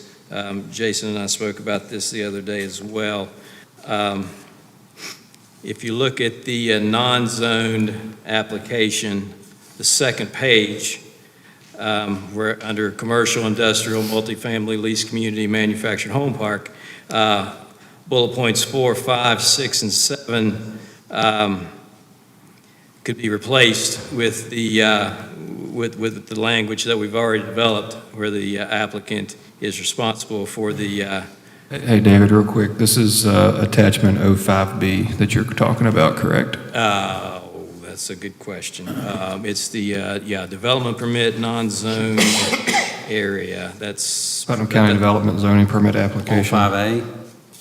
It's, I think, 05 ILP, right? No. Yeah, it's, let me, look. 5AB. Is it B? yes, Talking about the ILP? I'm looking at 5A. 5A and then 5B. 5A is non-zoned, 5B is zoned. Which one you want us on, 5A? Let's look at 5A real quick. Okay. So if the 4, 5, 6, and 7, under the second page, under commercial, we could strike those items and basically add the language that the applicant is responsible for these permits. I'll make a motion to strike and add the language that the applicant is responsible for those permits. I'll second. All in favor? Aye. Okay, and then now let's look at B, which is the zoned areas, which is basically the same thing, but it is on the, excuse me, it's on the third page, page 3 of 4, and they are line items number 4, State of West Virginia, MPDES permit, line items 10, 11, 12, and 13. I'll make a motion to the same effect. I will second that, and then I'm assuming we're going to discuss 9 as a separate item. Yeah, the 9, Hang on, before you go, we've got a motion and a second. All in favor? Aye. Is it because it references the city of Hurricane? yeah, and the reason it references the city of Hurricane is because of the watershed. It's an MS4. Yes. So I first thought that was a typo, but then came to understand that that was, It only applies to areas that are in the watershed of City of Hurricane. And it says if applicable, so I mean, If applicable, okay, yeah. so that will stay then, correct? yeah, I don't see any reason. Yeah, why not. unless you wanted to add language that defines applicable as being watersheds located within the city of Hurricane. Okay. Because I would call if I was doing a project and ask you, what's applicable? Or is this applicable? So just It's expand a- on that a it- little bit. It's applicable if it's in that watershed. Yeah, I I think don't know we if you add need to that. add that in.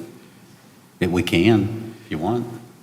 I'm just looking at it, it could be easier, I mean, just looking at it, if we ran this through my office and we're working in an area It's that's further not in the defined, city yeah. of Hurricane, I'd probably call and ask. What's that watershed called? It's an MS4 district. I mean, I'm fine to leave it, but I mean, you may get questions, is all I'm saying. So as long as the staff can define what's applicable, what watersheds and where you lie, I'm fine with it. Yeah, okay, I think we're fine. Okay. Okay.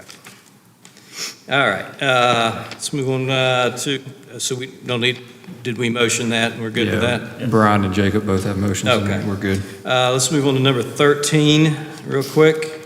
Article 1600, road access, well, that's just semantics. I don't really think we need to really even talk about that. Good. unless you see a problem with 4D, which I don't think you will. Yeah, I don't see a need. Okay. All right, let's look at item number 11, Article 1700, supplementary provisions. Again, now we're out of subregs, now we're in the zoning ordinance. 1, 2, 3, 4, 5. Okay. All right, go over to 1700.10, temporary uses. And I'm really not sure why this is highlighted here, but it is, so I thought I would bring it to your attention. These are certainly temporary uses.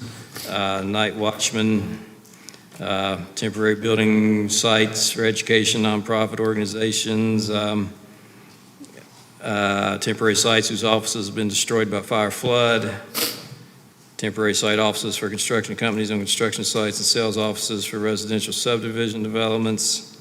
So I really don't know what needs to be discussed there, unless you guys. It looks like this allows you to give temporary permits in certain circumstances, which appears to be a good thing to me on the surface. Yeah, I agree. I have no issue with this. Yeah, where did the recommendation come from? Or what was that? Ms. Peck had that highlighted Okay, for some okay. reason, but Now- I'm not sure the reasoning. Is it because of the areas that are stricken?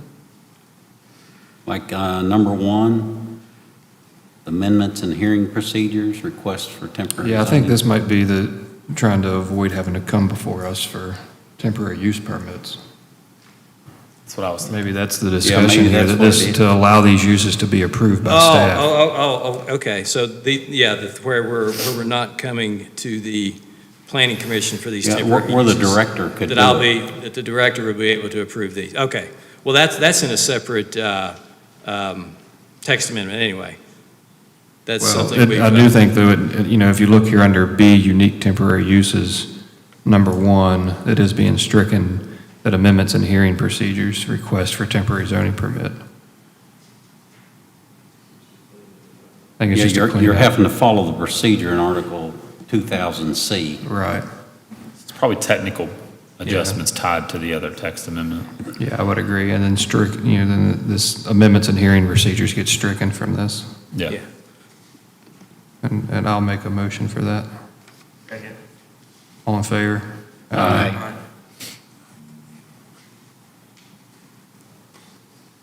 Okay, now we move on to the. Hey, David, real quick, I would ask you to look back over 1700.12. This was an item that was discussed, and if this is current, Oh, yes, yeah, that is, that we'll be hearing that on Tuesday. okay.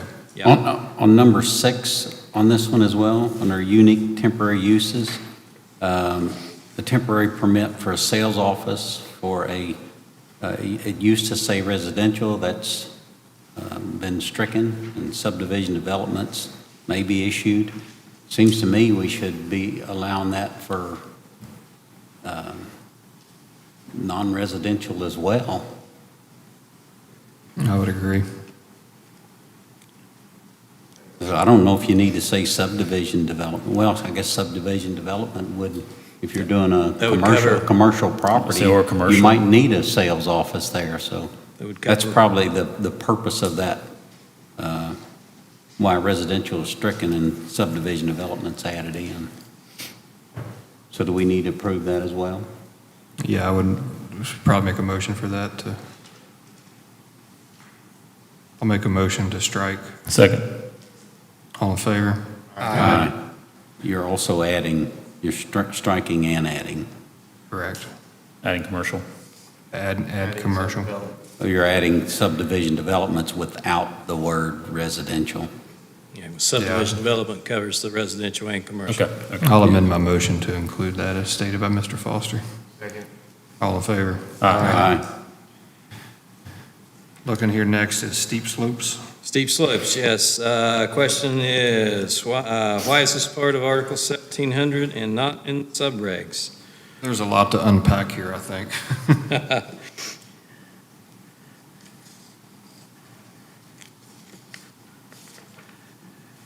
Could it not be in both?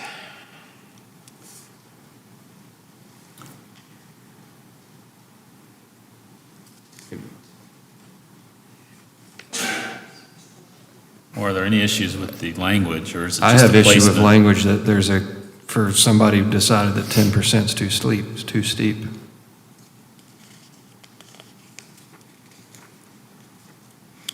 Which one? I'm sorry, Jason? My first issue is that at some point, somebody decided that 10% was too steep. Oh, okay.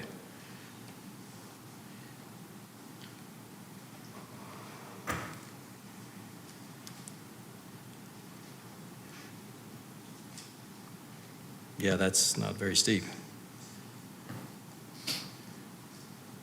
How about you read that, or let Mr. Hobble weigh in on that one. I'd be curious to see what he thinks.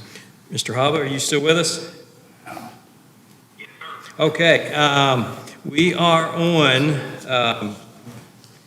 if you're following along, we're on Article 1700.15, steep slopes.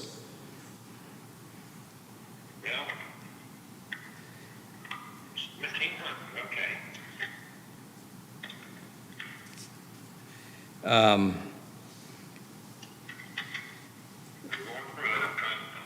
Yeah, let me tell you which number it is. Hang on. It's number 11, and it's Article 1700, supplementary provisions, and it's Article 1700.15, steep slopes. Okay, I found it. Yeah, okay. Mr. Asbury was asking that he felt that 10% was not a very steep slope. I just question why is this needed? 10% is a very steep slope. No. Yeah, Mr. Asbury, I'd like your opinion as to whether or not you think this is needed, this text.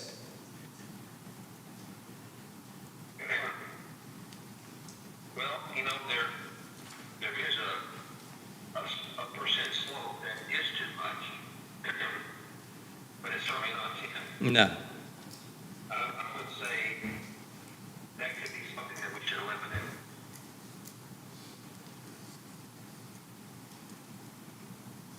Are you eliminate the whole article or just the 10% part?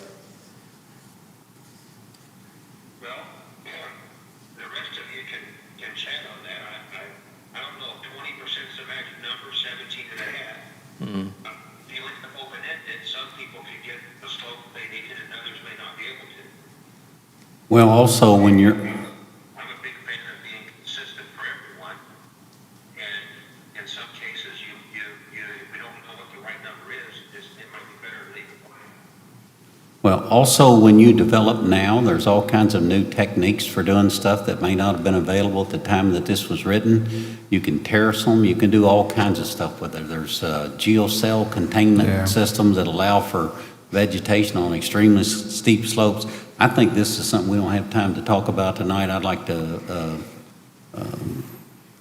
table this one and let staff come up with look into some other areas where you have a limited amount of flat land available. You might look down around Nashville, for example. They're building like crazy, and I can tell you they don't leave 25% on anything down there. So I think that might be a good starting point, and see if we can have staff come back with some kind of recommendation.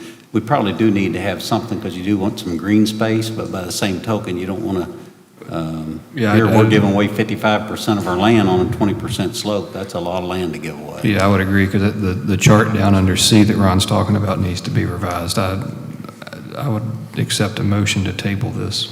So moved. All in favor? Aye. Aye.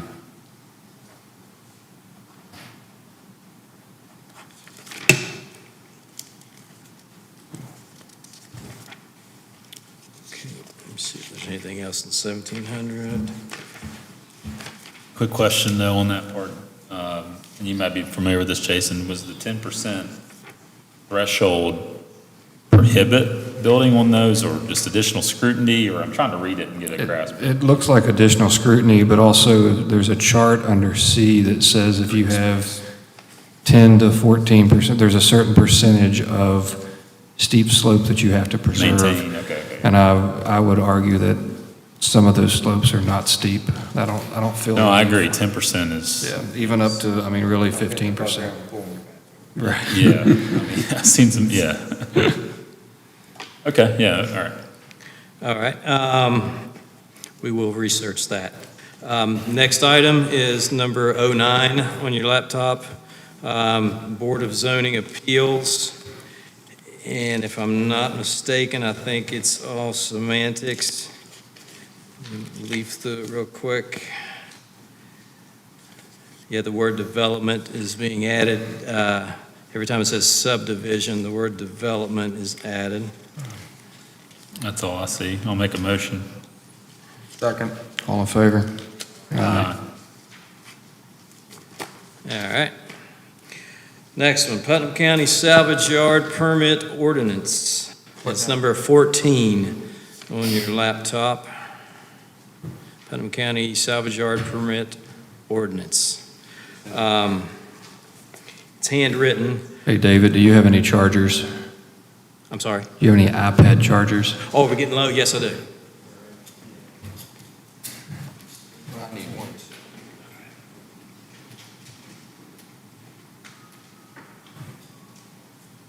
About lasted the iPad.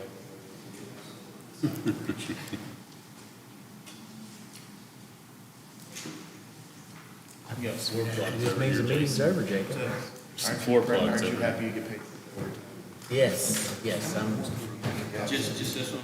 it's right here. We got two more.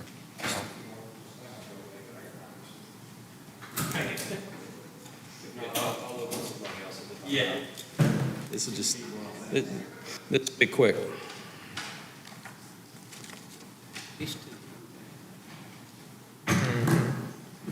Okay, did Jason say keep going? Yeah, go ahead. Okay. Putnam County Salvage Yard Permit Ordinance, Article 1.0, Authority and Purpose. Okay, the salvage yard permit ordinance and its definitions shall only govern the regulations herein. I assume that is, That's so that definitions and things that fall under a salvage yard can't necessarily be utilized elsewhere to govern something else. It looks to me just to be a clarification, and I think that's a good thing. okay. Yeah. I'll make a motion to add that. I'll second it. You don't have anybody. I make a motion that we appoint Jacob Pack temporary president until Asbury returns. I second. All in favor? Okay, Jacob. you take it. All right, so There's one other passage here in the salvage yard. If on, Well, wait a minute, we haven't had this one Slow yet. down. You didn't actually vote on, well, actually, there was no president. Make that motion. I make a motion that we add the language that's written on this section, the salvage yard permit ordinance under Article 1.0. Second. All in favor, say aye. Aye. All right, let's move on. all right, sorry about that. Section 6.2 on page 8 of 9, conflict with other laws. Where the provisions of this ordinance impose greater restrictions than those of any other ordinance or regulation, the provisions of this ordinance shall be controlling. Where the provisions of any statute, other ordinance, or regulation purpose greater restrictions than this ordinance, the provisions of such statute, ordinance, or regulation shall be controlling. This ordinance shall not be construed in any manner that is not consistent with the purposes and provisions of state law governing the licensing and maintenance of salvage yards. Before we get into the discussion, let the record reflect that I relinquished the chair back. Thank you. Sorry. David, what, You were taking over. I mean, I'm fine with the, I get, what, this is existing language, right? Yes, it is, So yes. what, is there a recommendation here, or what is the? I do not see a recommendation here. This was, I would, it's, this was just requested to be discussed, Okay. so I'm bringing it forward. I would believe it's because it states the provisions of this ordinance shall be controlling, basically stating that we're overpowering any other higher legal authority. I follow. So with the change in the title, then we would want to strike this? No, I think the change in title clarifies that this is only related to salvage yards. So when it says that it's controlling, if this ordinance itself is more restrictive than any other ordinance within the ordinances, then you do go by this one. If not, you don't go by this one's the way I'm taking it. Am I looking at that incorrectly? Sounds like. So in other words, somebody couldn't go to another part of our ordinances and say, oh, no, it only has to be this. Yeah. Where the provisions of this ordinance impose greater restrictions than those of any other ordinance or regulation, the provisions of this ordinance shall be controlling. I think by adding that in at the top, Brian, the intent is that you don't do it just the opposite. You don't take something from this ordinance and try to apply it back to subdivision or something. Yeah, I would agree. I don't know that it's really clear. Well, I do see where there's still a little bit of confusion there. Yeah, I'm just making sure that we're, yeah. I'm sorry, go ahead. No, you're good. I feel like the point of 6.2 is to say that if the state changes their laws concerning salvage yards, to be more restrictive, we don't have to necessarily go back and change ours. Yeah, I don't see a need of a change on 6.2. Okay. I'm okay with the change there as presented for authority and purpose. Okay, so that being said, we can move on to our last one, number 15, which is Putnam County Adults Only Establishment Location Ordinance. Okay, all right. If you'll look at number 2, there is some text added here, which looks like a redefining of the term territorial limits. Territorial limits. This adults-only establishment location ordinance and its definitions herein shall only govern the location of adults-only establishments within the territorial limits. I'm sorry, which page are we on? It's page 2. Okay, on your iPad, it's number 15. And it's page 2 of that document. It's section 1.4. The term territorial limits is being defined.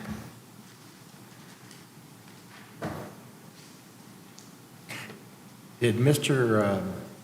Withrow state earlier that you can't say adults only, but you can limit territorial limits? Is that, he left, but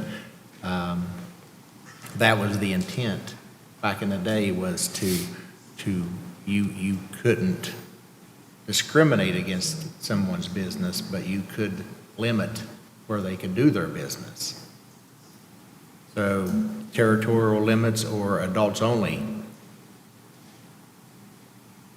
I think that's why the territorial limit was there, and like I said, you'd have to clarify that with Mr. Withrow.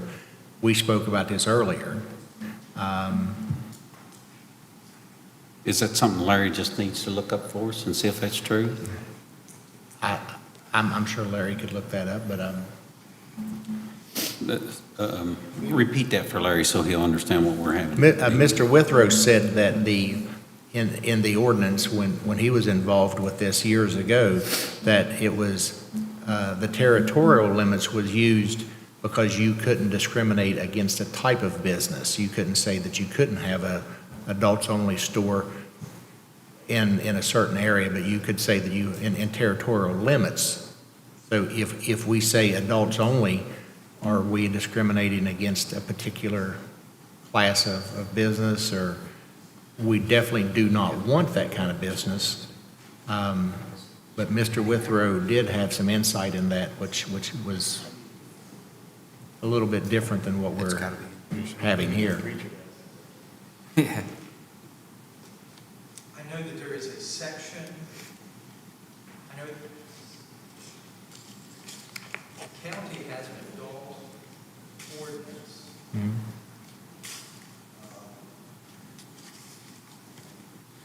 I'll have to look into it, I'm not sure, off the top of my head, I don't know.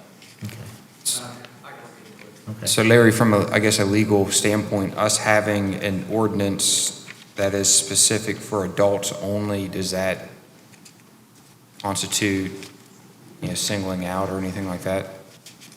The ordinance that we had, Larry, I think we had that discussion when they were going to have that event down at one of the local bars, and I believe the one that we reviewed had to do with nudity and specific definitions of what would have been classified.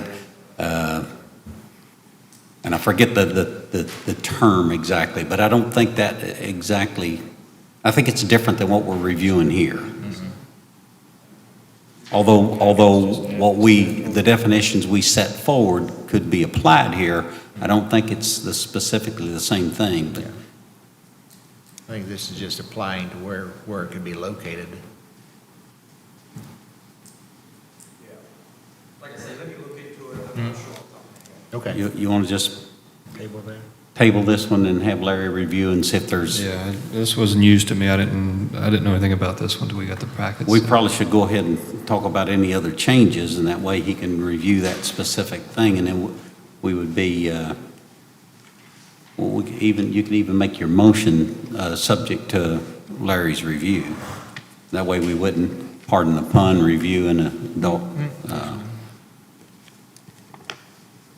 establishments, but anyway. Yeah. What other changes did we have? Okay, if you go to Article 8, Drainage and Storm Sewers, which is on page 14 of 29, then you go to the next page, 15 of 29. The language is being proposed that private property owners are responsible for storm drainage flowing through their property. It's the same language that we will be hopefully approving on Tuesday as a text amendment, where private property owners are responsible for the storm drainage on their own property. Were there other changes?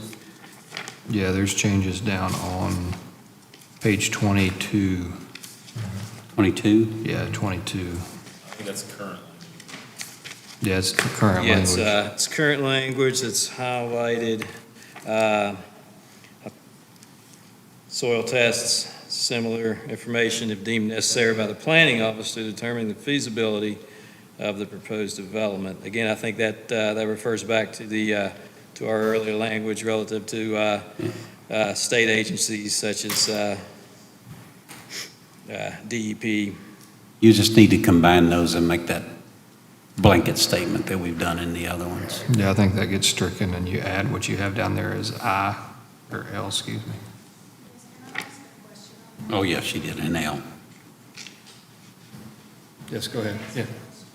So, stormwater permit has been approved by a developer, and the county resident or the resident has made no changes with that stormwater flow.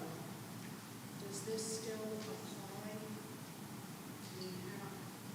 When you're saying that the homeowner is responsible for the stormwater, if it's been approved by the developer and it's been approved by Putnam County,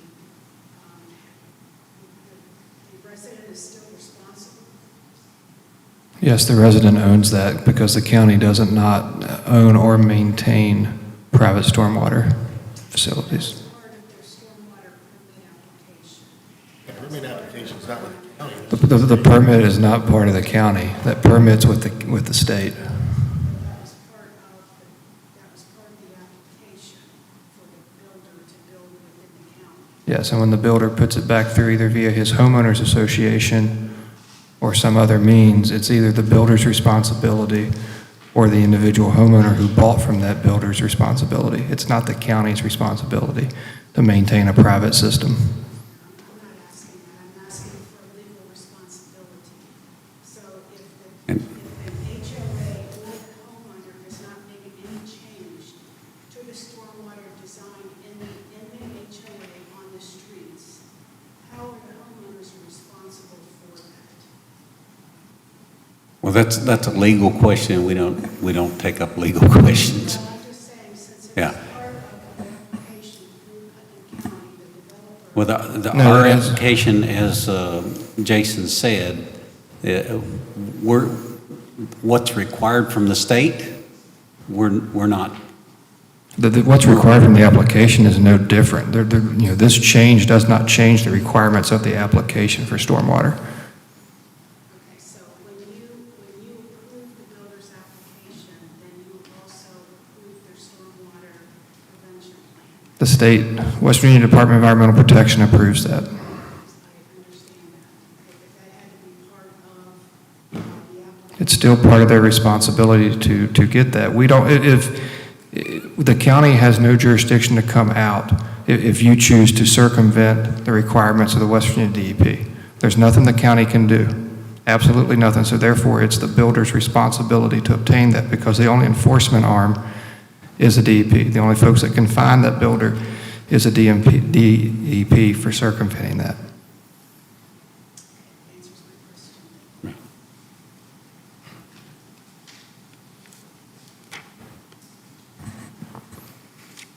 Okay, so were we okay with H on page 15 of 29? H or L? Well, it's covered, I believe, under L, is it not? Yeah. I mean, I'm assuming, David, here that Wait a minute. E, F, G, H, I. I'm sorry, I was back on page 15. Private property owners are responsible for storm drainage. Oh, sorry. Yeah, I'm fine with that. So we're good with that, right? Yes. Okay.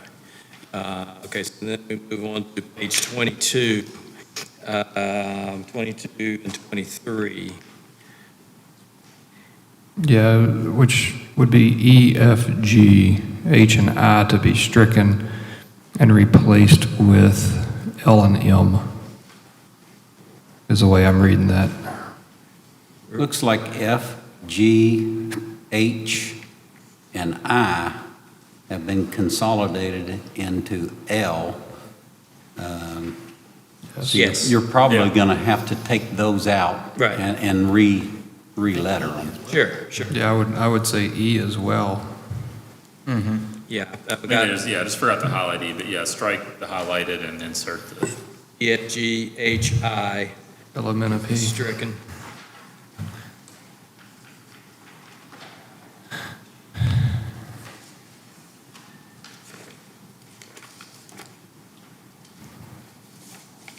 And then also strike I and J under section 10.4. Okay. Right. I'm assuming that's what that's being highlighted for, seeing as how that's covered under. Yes, that's correct.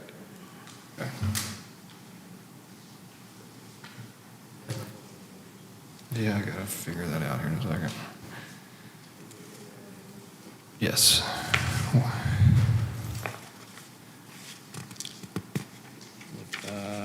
So, You'd like to make a Okay. motion on those You things got and it. that? Yeah, I'll make a motion that we remove letters E, F, G, H, I from section 10.3, add section L and M, and then also remove from section 10.4 letters I and J.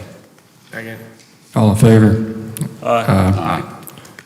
I would also make a motion that Mr. Fry has the ability to review the territorial limits and issue his recommendation on that. second. All in favor? Aye. Aye. David, we still have 05, correct? ILP discussion? Actually, that's all I have prepared for tonight. I was a little overzealous when I created that. Well, I mean, agenda. I'm willing, we've got time. ILP, in my opinion, is the most important one of all of them. It's on our pads, let's do it. Okay, so what were we? We're going to number 5, ILP. Yep. Because I'd like this on the agenda for next week. Yeah, well, my biggest concern about ILP is we found that sometimes the definition of ILP was taken because it was of a broader context and applied elsewhere, and we found that out in one of our meetings. So I think this is an important one to make sure that we're not. Yeah, this has to be on the Overbroadening. agenda and addressed. I'm not kicking this can down the road anymore. I'm sorry, which one are we talking about here? Number 5, ILP.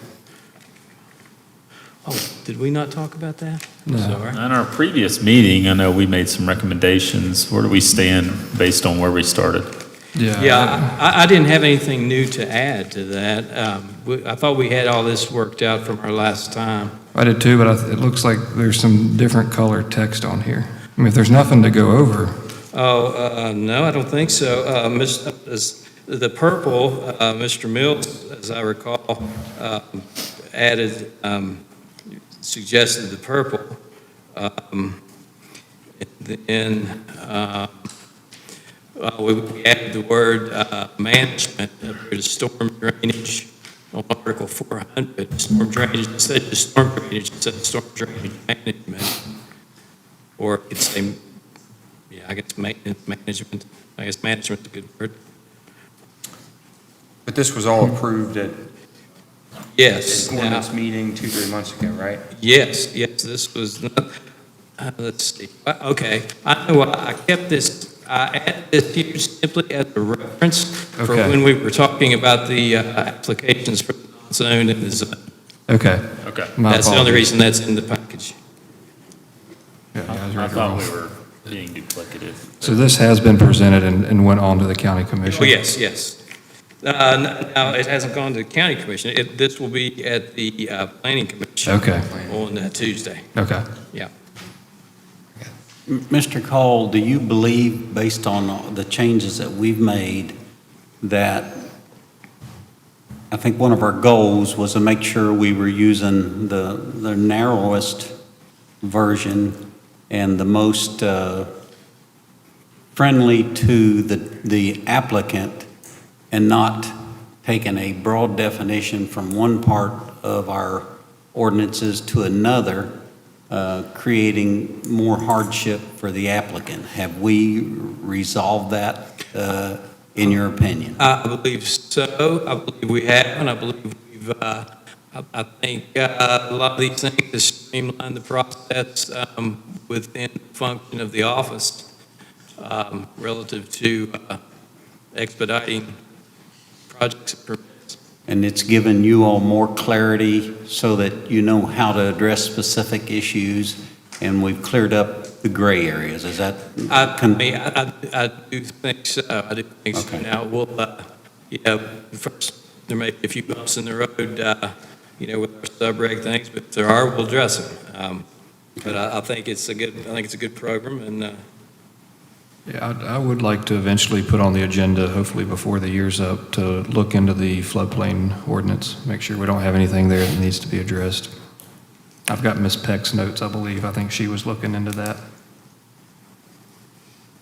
And once again, I do want to thank the staff at the Planning Commission, because I know you guys have worked hard on this, and it's important to the public, and it's important to our county, and I appreciate your efforts in that.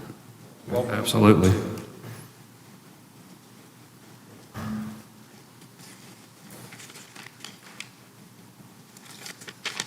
that's all I have. If I'll you take guys are good.